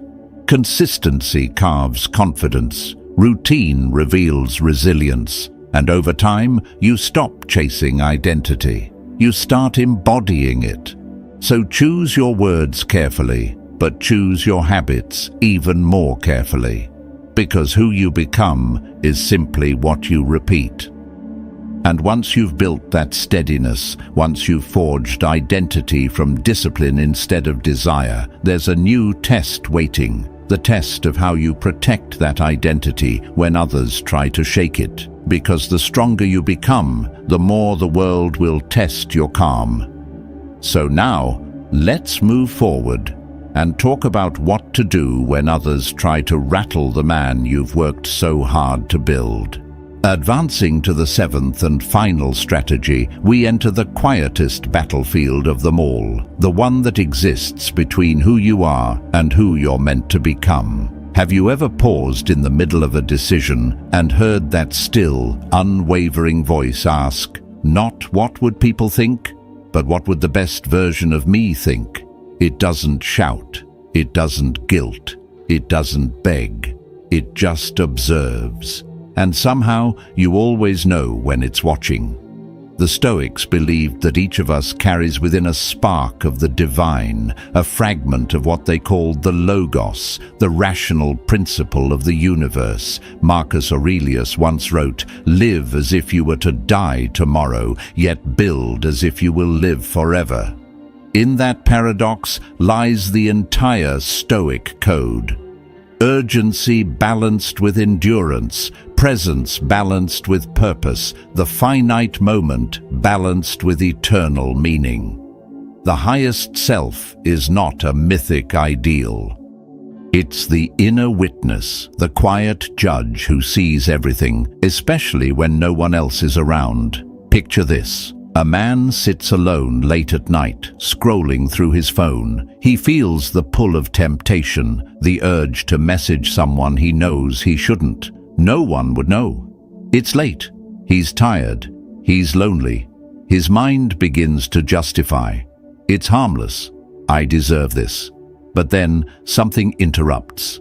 Not a text, not a sound, just a pause. Because he remembers someone is watching, not the world, but himself. The man he's becoming. The version of him who would look back tomorrow and say, "You knew better." And in that pause, he chooses differently. That's what it means to live as if watched by your highest self. We all face these moments. No witnesses, no applause, no punishment. Just a choice between weakness and wisdom, between the impulse of the moment and the integrity of eternity. That's where the Stoic fights his truest battles, not in public victories, but in private decisions. Not in the spotlight, but in the quiet corners of the day where no one's clapping, and yet the soul takes notes. When you live this way, consciously, reverently, you stop needing rules to keep you straight. You become your own standard. You stop cutting corners, not because you fear being caught, but because the man you're becoming wouldn't. You stop lying, not because of moral pressure, but because truth is the spine that holds your entire being upright. Once it bends, the whole structure weakens. The Stoics never chased perfection. They pursued alignment, a harmony between what they thought, what they said, and what they did. To them, virtue was symmetry. The right way isn't always easy, but it's always clean. And that's the kind of peace that leaves no regret behind you and no self-contempt within you. Seneca urged, "Each night we should call ourselves to an account, not to punish, to purify. A mental audit at the close of every day. Did I live today in a way that honored the person I claim to be? Did I speak with clarity, act with courage, hold the line when comfort tempted me to drift? If not, don't spiral into guilt. Just tighten the armor. Try again tomorrow." That's the true rhythm of growth, not intensity, but return, not extremes, but endurance. Progress, the Stoic understood, isn't a straight line. It's a spiral, a series of returns to the same test, each time with a little more strength, a little more clarity, a little less hesitation. Living under the observation of your highest self doesn't mean living in fear. It means living in reverence. It's not self-surveillance, it's self-respect. Think about it. Every choice you make either builds trust with your future self or betrays it. When you break a promise to yourself, you fracture that trust. When you keep it, even quietly, you become unshakable. Because every time you choose principle over comfort, patience over impulse, clarity over chaos, you're not just making a choice, you're casting a vote for the person you'll meet in the mirror tomorrow. And over time, that inner witness, the one who watches silently, becomes your anchor. The one who steadies your hand when anger rises. The one who reminds you of dignity when temptation whispers. The one who guides you back to center when emotion tries to drag you away. So when life tests you, and it will, pause. When shortcuts seduce you, stop. When your pride demands attention, listen for that still voice within and ask, what would the wisest version of me do right now? Then do that. Not for approval, not for pride, but because you know that in that moment you are standing in alignment with your own soul. Marcus Aurelius said, "The soul becomes dyed with the color of its thoughts." But I'd add, those colors darken or brighten based on your daily choices. Every word, every silence, every restraint adds another shade. When you live as if watched by your highest self, you paint with precision, you live clean, you walk straight, you rest easy. This is not about living without error. It's about living without excuse. So let this be your final anchor. Let your highest self be the standard. When in doubt, don't look around. Look up to the version of you who's already watching, the one who knows what must be done, what must be resisted, what must be endured. Because peace doesn't come from perfection. It comes from the quiet certainty that, even unseen, you are living the right way. That is the Stoic path, to live in such integrity that even if the world went blind, your character would still be visible. But every path of insight eventually reaches this point, the moment when understanding is no longer enough. You've listened, reflected, absorbed each lesson about control, discipline, and inner strength. Yet philosophy, no matter how profound, means little if it stays confined to thought. The Stoics never sought wisdom to sound wise. They sought it to live better, to walk through chaos with calm while others trembled. Knowledge is the foundation. Practice is the fortress. And now the time has come to build that fortress brick by brick. To take the principles that once guided your thoughts and let them shape your habits, your choices, your responses. As we move forward, the air itself shifts. What once lived in theory now begins to breathe in practice. You've learned how to govern your mind, steady your mood, discipline your words, master your money, and align your identity. But wisdom, no matter how clearly understood, means nothing until it moves through you. This is where Stoicism stops being an idea and becomes a way of life, where reflection turns to routine, where discipline becomes instinct, where the lessons leave the page and enter the pulse of your everyday existence. Imagine this moment. You've spent months reading, reflecting, practicing restraint, thinking before reacting, pausing before speaking. But then life happens. A sudden insult, a delayed payment, a friend's betrayal. The world doesn't care about your preparation, it just hits.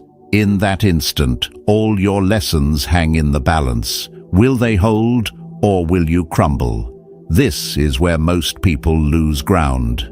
They assume wisdom will automatically appear when needed, but no. The Stoics knew that strength doesn't rise in crisis unless it has been rehearsed in calm. They trained for difficulty daily, not because they expected pain, but because they respected reality. Epictetus said, "Circumstances don't make the man, they reveal him to himself. The world is the mirror, not the maker. It doesn't decide who you are, it simply shows what you've built. And if you've built nothing but theory, the reflection will expose the emptiness."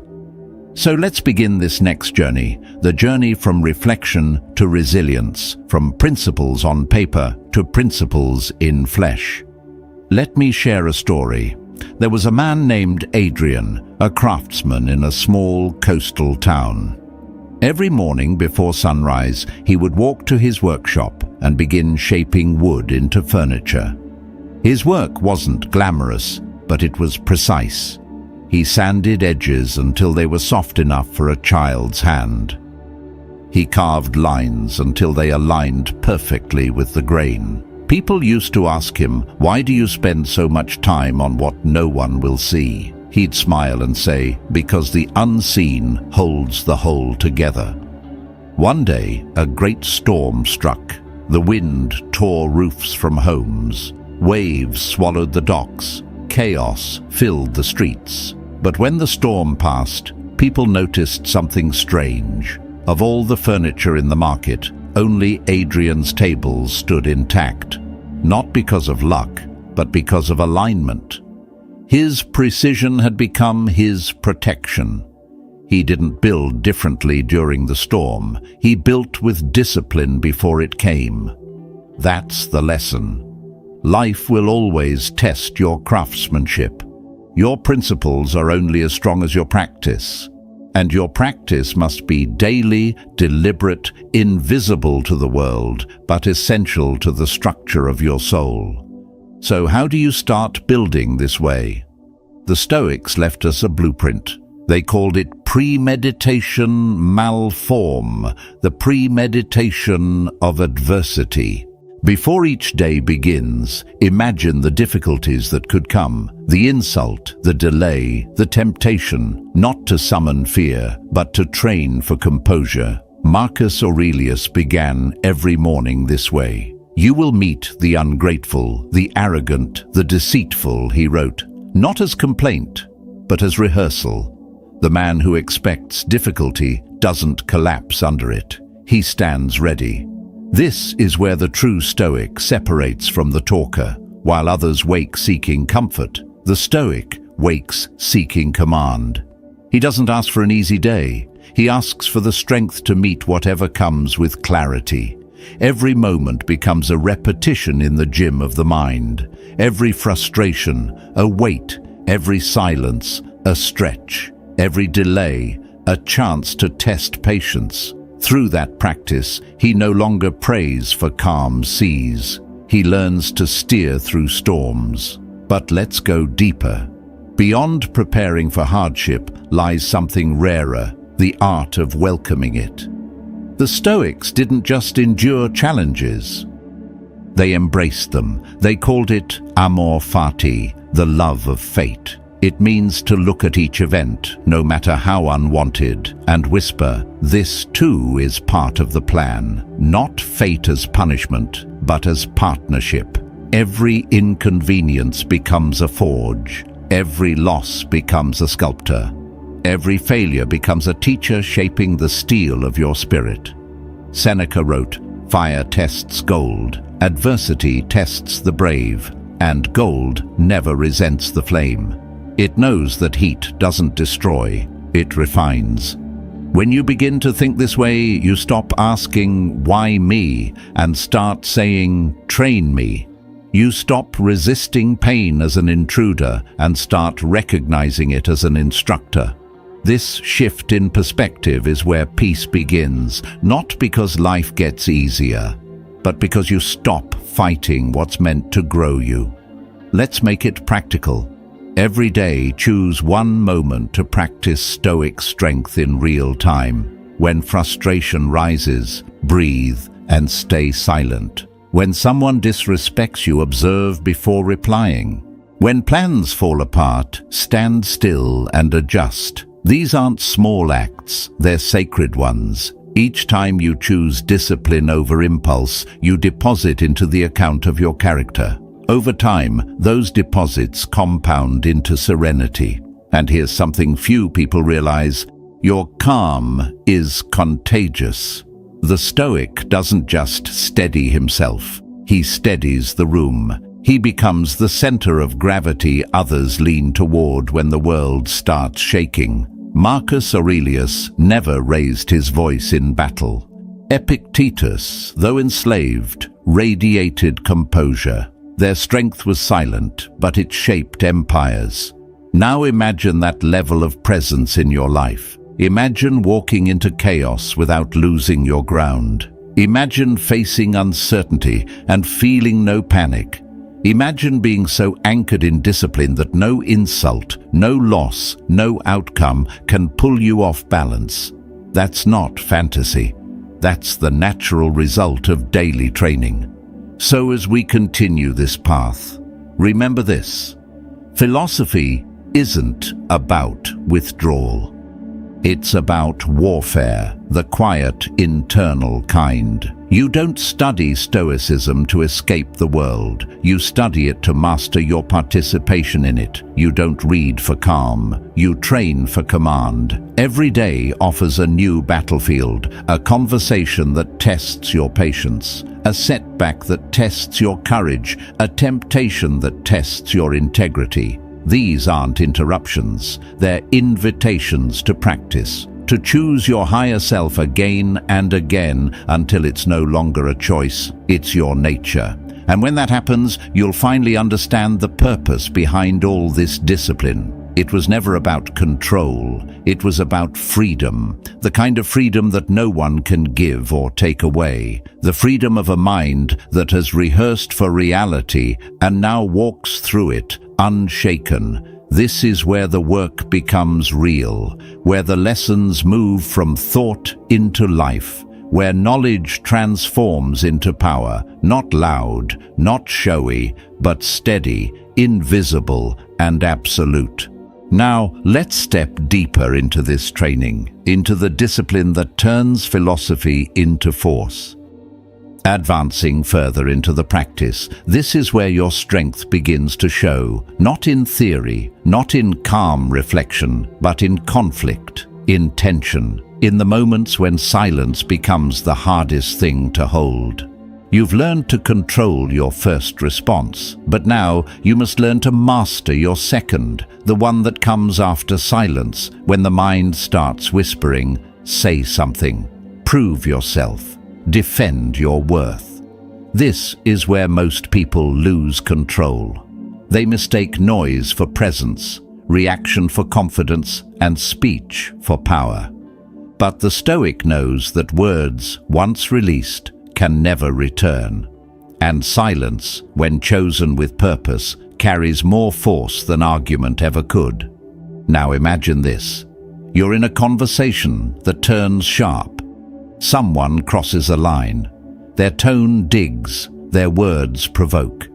You feel your heart rise, your breath tighten. Everything in you wants to fire back, to correct, to strike. That's the moment when ego enters the ring, asking to be seen. But the Stoic remains still, not because he's weak, but because he knows the cost of unnecessary noise. He doesn't let the moment decide his character. He lets his character decide the moment. Seneca once said, "Speech should be laid out more carefully than gold." Meaning, what leaves your mouth should be treated as currency, spent wisely, invested intentionally, never wasted on reaction. Marcus Aurelius echoed this truth. You always have the option of having no opinion. In a world that worships immediacy, the Stoic worships restraint. He knows that the more he speaks, the less his words weigh. He doesn't rush to fill silence, because silence to him is already full of patience, of presence, of power. Let me tell you a story. Years ago, there was a man named Rowan. He was quiet by nature, the kind of man people often underestimated. He worked in a company filled with loud personalities, where meetings were battles and opinions were weapons. For months, he sat through arguments, interruptions, and politics. But when he spoke, everyone listened, not because his title demanded it, but because his timing did. One day, during a particularly heated discussion, the team began arguing over whose fault a failed project was. Voices overlapped. Accusations flew. Rowan stayed silent. Then, when the noise peaked, he leaned forward and said one sentence. "We're wasting time blaming each other when the real problem is the process." The room went still. Not because he was louder, but because he was right. His silence had weight. His words had earned their moment. He spoke not to dominate, but to direct. That's what influence without volume looks like. That's what mastery sounds like.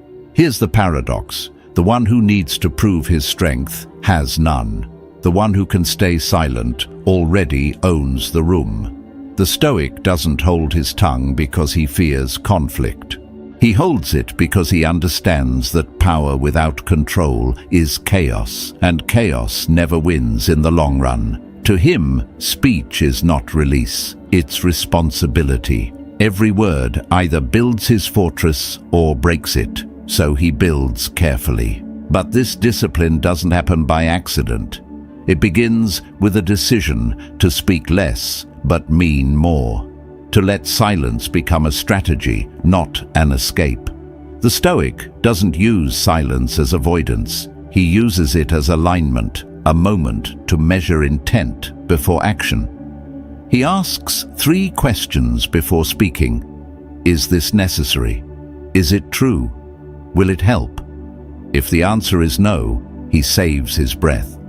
Because sometimes preserving your peace is more powerful than proving your point. Epictetus once told his students, Let silence be your general rule, or say only what is necessary and in few words. He understood that silence is not emptiness, it's energy under discipline.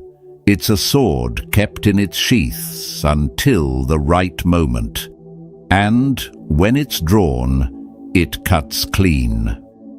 So train yourself to pause. When provoked, breathe once before responding. When misunderstood, ask if the correction is worth your calm. When tempted to gossip or defend, remember, every unnecessary word chips away at your dignity. Speak only when silence can no longer hold the truth.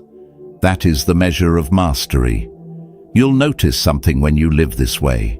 People begin to treat your words differently. They lean in when you talk. They remember what you say. Not because your voice grew louder, but because your restraint made it rare. And rarity breeds respect. There's another layer here too, your internal speech, the way you talk to yourself when no one hears. If your outer words reflect your discipline, your inner words reveal your peace. Most people speak to themselves with cruelty, impatience, and doubt. But the Stoic learns to govern his inner dialogue as carefully as his outer one. He replaces "I can't handle this" with "I will meet this as I've trained to."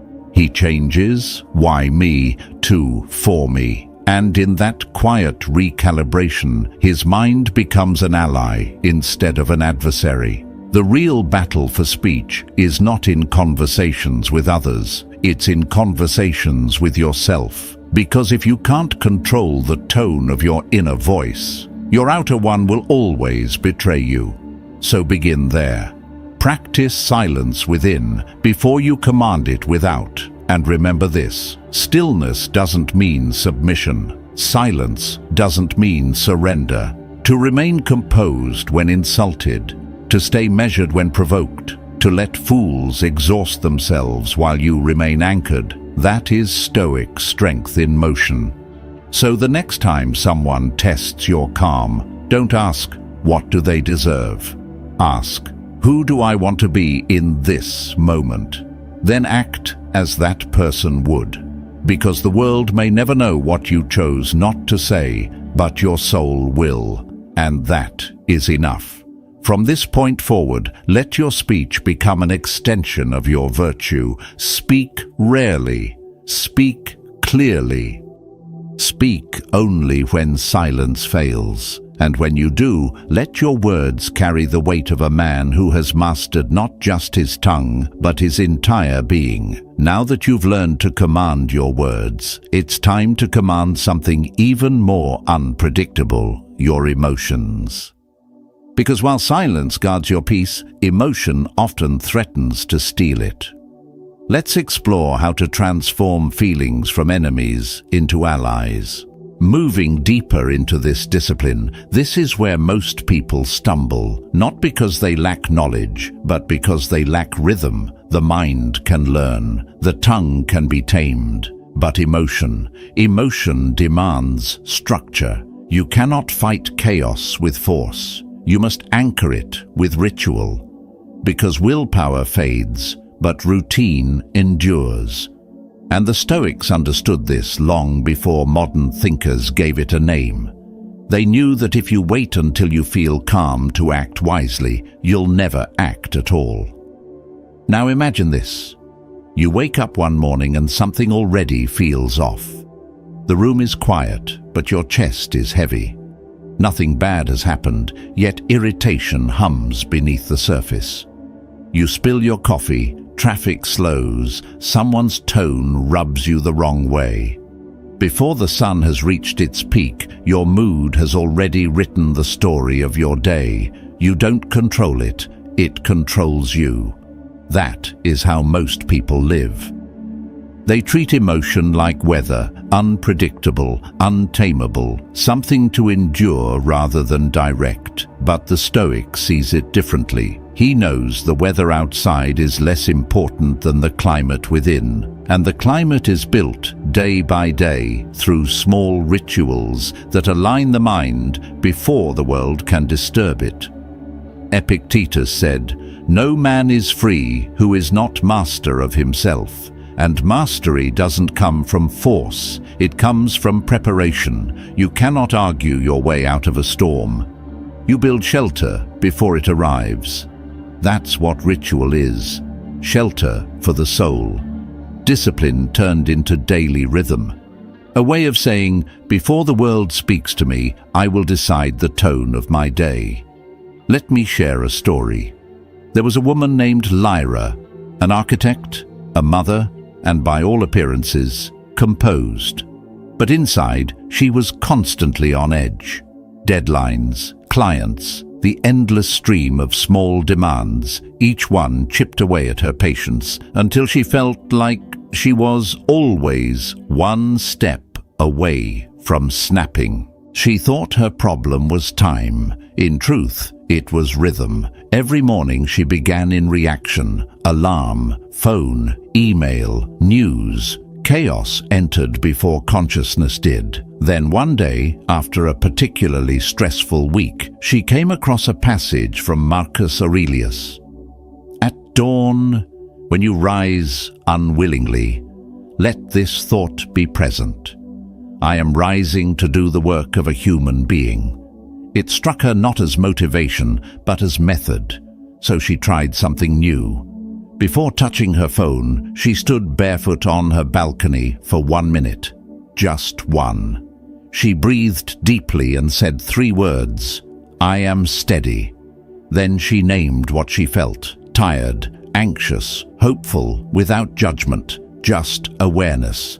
After that, she wrote 1 sentence of gratitude in her notebook. Not grand, not poetic, simple. The light is soft this morning. That was all. And from that small ritual, everything began to shift.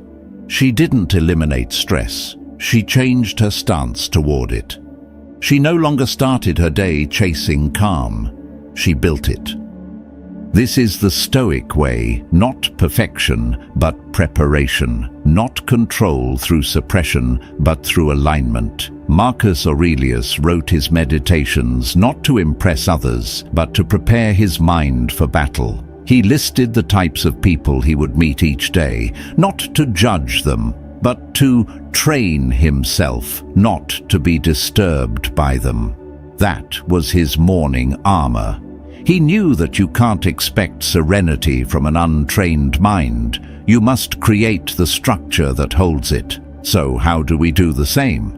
Begin with what the Stoics called premeditation, not in fear, but in foresight.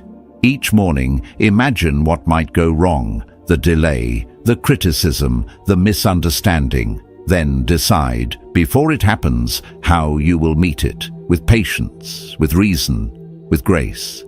That single act rewires your reaction before it's needed. Next, practice emotional labeling.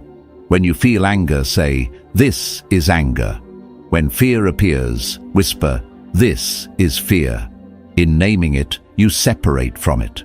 Seneca taught, "We suffer more in imagination than in reality." And what he meant is simple. Emotion rules us most when we refuse to look at it. Naming transforms the fog into form, and form can be moved. Then audit your emotional state throughout the day. Ask yourself, what emotion has led me today? If it's calm, nourish it. If it's irritation, trace it back. Don't condemn, observe. The Stoic doesn't punish himself for feeling. He studies the feeling until it loses its grip. Emotion is not the enemy. Unawareness is. And when the tide of emotion still overwhelms you, return to the breath. The body is the bridge to the mind. Breathe in through the nose for 4 counts. Hold for 4. Exhale for 6. 3 cycles. That's it. This resets the system. You are reminding your body that you are in command again. Over time, these rituals become less like tasks and more like rhythm. You don't think about brushing your teeth. you just do it. The Stoic trains emotion the same way. Not through grand gestures, but through quiet consistency, morning preparation, midday reflection, evening review, a steady loop that transforms chaos into clarity. There's a phrase I often return to: routine is the scaffolding of freedom. Most people think freedom means spontaneity, doing whatever you feel. The Stoic knows the opposite. Freedom is rhythm. Freedom is the ability to stay calm under conditions that would shatter others. Freedom is to respond from principle, not from pressure. And that cannot be improvised, it must be rehearsed. Lyra once said to me, "I used to think peace was something I had to earn. Now I see it's something I must maintain." That's the shift. You stop waiting for calm to arrive. You start creating it through deliberate habit. You stop hoping your emotions will behave. You start teaching them how to serve. So, if your emotions often feel like storms, don't pray for sunny skies.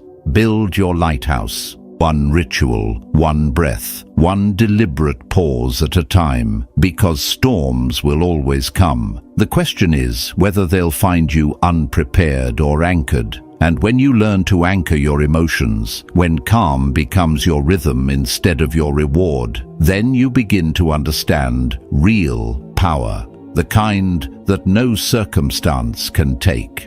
Now that your inner weather is steady and your emotions no longer dictate your direction, it's time to turn to another force that quietly shapes your peace.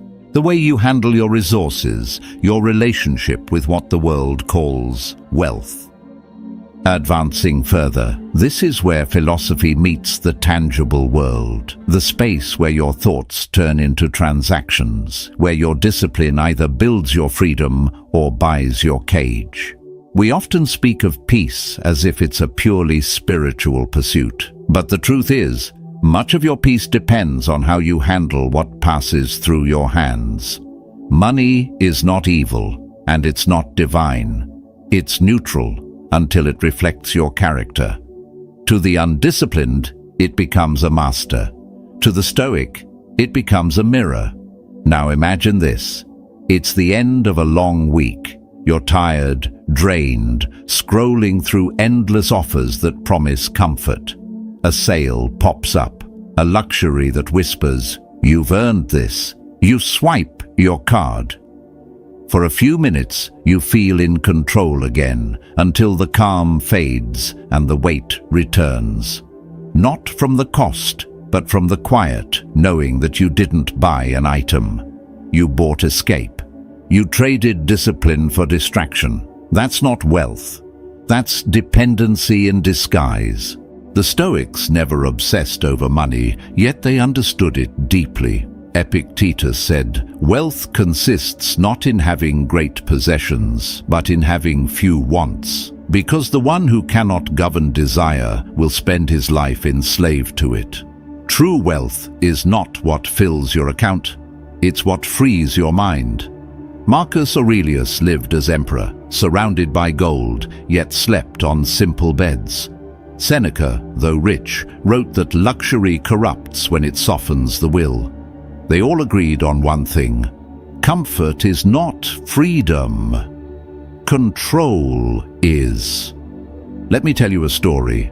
There was a man named Elias, known in his circle as successful, a good job, fine clothes, polished image, but every month his peace dissolved with his paycheck.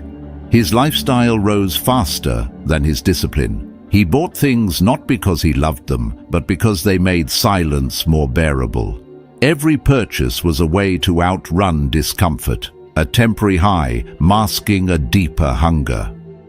Until one day, during an unexpected downturn, his income slowed. The spending couldn't, and for the first time he faced a truth most people avoid. He wasn't free, he was financed. Contrast that with a Stoic's approach. To him, money isn't for status, it's for structure. It's a shield, not a showpiece. He saves not out of fear, but out of foresight. He spends not for pleasure, but for purpose. His wealth grows quietly, like a tree whose roots deepen out of sight. Because he knows something most people never learn. Every dollar is a vote for the future you are building. You can vote for comfort, or you can vote for clarity, but you cannot have both. Seneca once wrote, "It is not the man who has too little, but the man who craves more, that is poor." Every craving is a chain, every unnecessary expense, a thread that ties you tighter to what you claim to own. The more you chase, the less you rest. The Stoic reverses this pattern. He measures wealth not by accumulation, but by detachment. He doesn't ask, "What can I buy?" He asks, "What can I live without and still remain whole?" Because every possession that doesn't serve your values weakens them. So how do you train this kind of financial discipline? Start with rule-based restraint. Build your own code of conduct around money, not emotional guessing, but deliberate boundaries. For instance, commit never to buy on impulse. Delay large purchases for 24 hours. If the desire fades, it was never real. If it endures, it was purpose. Then divide your income not by percentages, but by principles. 1 part for stability, 1 part for growth, 1 part for generosity. The Stoic doesn't hoard. He shares wisely, because generosity without restraint is chaos, and restraint without generosity is greed. Here's another practice, the discipline of observation. Once a week, sit in silence and review your spending, not with guilt, but with curiosity. Ask, did this serve who I'm becoming, or did it distract me from who I am? Don't count money, count meaning, because wealth without awareness leads to waste, and waste is the slowest form of self-betrayal. Let me return to Elias. After his downfall, he began again with a new philosophy. Every morning before touching his wallet, he wrote one sentence: "I own what I respect." It became his compass. He cancelled the subscriptions that fed distraction. He sold what he didn't need. He began saving small, investing in skills rather than status. Over time, the noise around him quieted, and in that quiet, he found what he had been chasing all along: control, not comfort. His peace no longer came from the balance in his account, but from the balance in his choices. That's the power of self-command. It transforms money from a mirror of insecurity into a tool of liberation. When you learn to manage desire, you no longer need to prove your worth through possessions. When you no longer chase luxury, you begin to experience wealth, not as appearance, but as autonomy. The Stoics viewed external things, money, status, even comfort, as what they called indifferent, not evil, not good, merely neutral until you attach meaning to them. A sword in a fool's hand causes harm. The same sword in a wise man's hand protects peace. Money works the same way. It's not the tool that corrupts, it's the mind that wields it without mastery. Marcus Aurelius once wrote, "You could leave life right now. Let that determine what you do, say, and think. Apply that to money. You could lose everything tomorrow. Would your character remain intact? If the answer is yes, then you own your wealth. If not, your wealth owns you." So the next time you're about to spend, pause. Ask yourself, is this a reward or an escape? Does this build freedom or dependency? The first question disciplines impulse. The second defines legacy. Because what you buy reveals not your taste, but your truth. And here's where all of this converges. When you no longer spend to soothe emotion, you stop living as a slave to it. When your money no longer leaks your peace, your power compounds. That's when freedom begins. Not in the amount you earn, but in the control you exercise. True Stoic wealth is quiet. It doesn't need display. It doesn't crave applause. It's the calm of knowing you could lose everything material and still remain rich in discipline, rich in clarity, rich in self-respect. When you reach that point, your wealth stops being something you protect. It becomes something that protects you. And from there, we move into the next test, not of finance or possession, but of something even more personal. The question of identity, the art of becoming unshakably yourself, no matter who tries to move you. At this stage of the journey, everything begins to turn inward. The world may still test you, but the true battle is no longer out there. It's within. Once you've learned to govern your reactions, discipline your tongue, anchor your emotions, and master your resources, a deeper challenge emerges: to stay unshakably yourself when others try to bend, break, or define you. Because the final test of control is not over circumstance, but over identity. Imagine this: you've built yourself from the ground up. You've walked through storms and refused to crumble. But one day, someone questions you, not with truth, but with tone. They dismiss your efforts. They twist your intentions. And suddenly, something in you flares. Not anger exactly, but a quiet sting. You want to defend yourself. You want to prove that they're wrong about you. But before you react, you pause. Because deep down, you remember a lesson older than pride. What others think of you is their reflection, not your reality.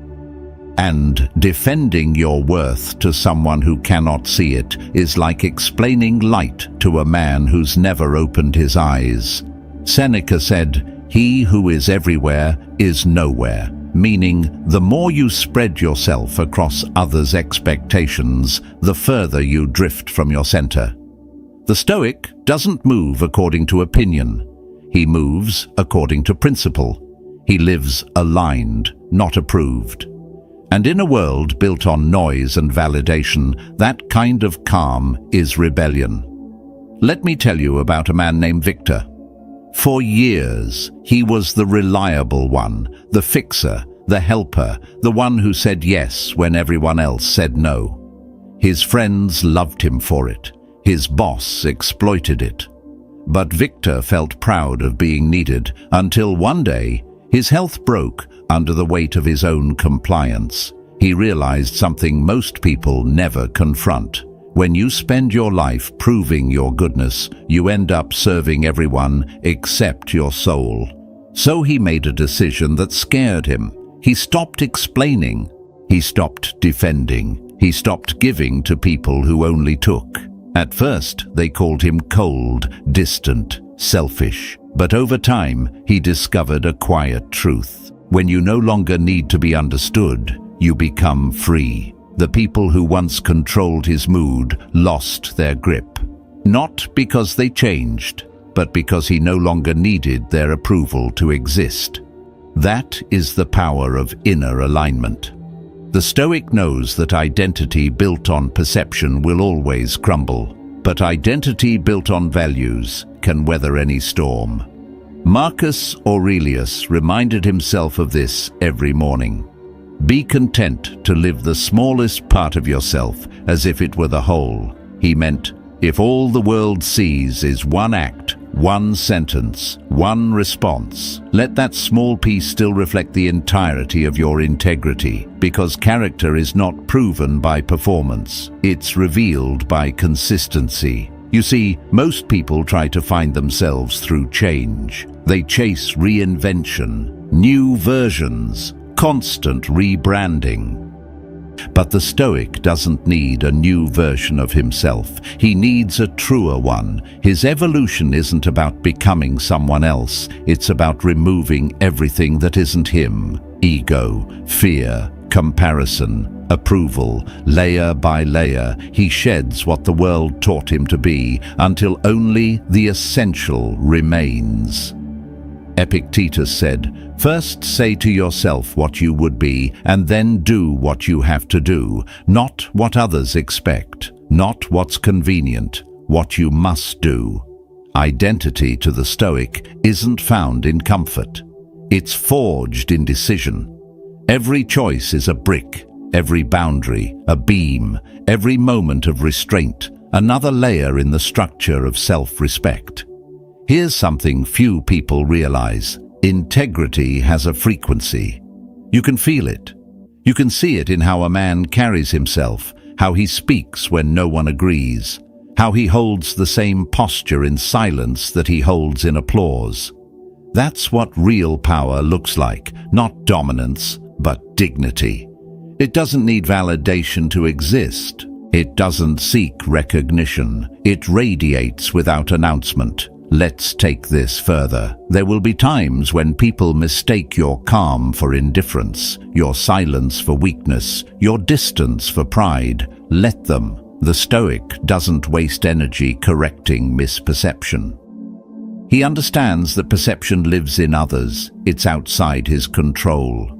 What belongs to him is his conduct, his focus, his response. He knows that when you stop arguing with noise, the world eventually hears your silence. And yet, maintaining identity in a world of influence isn't easy. It requires daily fortification. Just as you train the body, you must train your sense of self. Start with solitude, not escape, but examination. Seneca called it the evening audit. Ask yourself before sleep, did I live today according to my principles, or did I bend for approval? Did I act from discipline or from emotion? If I were watched by my higher self, would I be proud or disappointed? This quiet self-questioning builds alignment brick by brick. Next, practice selective attention. Not every opinion deserves a response. Not every battle deserves a sword. When criticism comes, separate fact from insult. If there's truth, learn. If there's venom, discard. Marcus Aurelius wrote, "If it is not right, do not do it. If it is not true, do not say it." That applies both to action and reaction. When you filter the world this way, your peace stops depending on its noise. There's another story I want you to hear.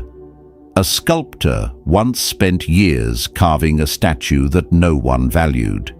People mocked him for wasting time on detail no one would notice. One day, a student asked, "Why spend so long on something they'll never see?" The sculptor smiled and said, "Because I will." That's the Stoic path. You don't refine yourself for applause. You do it because your higher self is watching, and that witness deserves excellence. When you live this way, something remarkable happens. The world can't shake you anymore. Opinions lose their power. Praise loses its grip. You move through chaos untouched because your compass isn't external, it's eternal. The same values that guide you in solitude guide you in the crowd. The same discipline that holds you in loss steadies you in victory. You become whole. And that's the ultimate aim of Stoicism, not to escape the world, but to walk through it uncorrupted, to face temptation without surrender, success without arrogance, pain without collapse. To live so aligned that even when everything around you changes, the man inside you does not. So remember this: stop performing strength, start living in truth. The world will always have something to say. Let it speak. You just keep building. Quietly, consistently, authentically.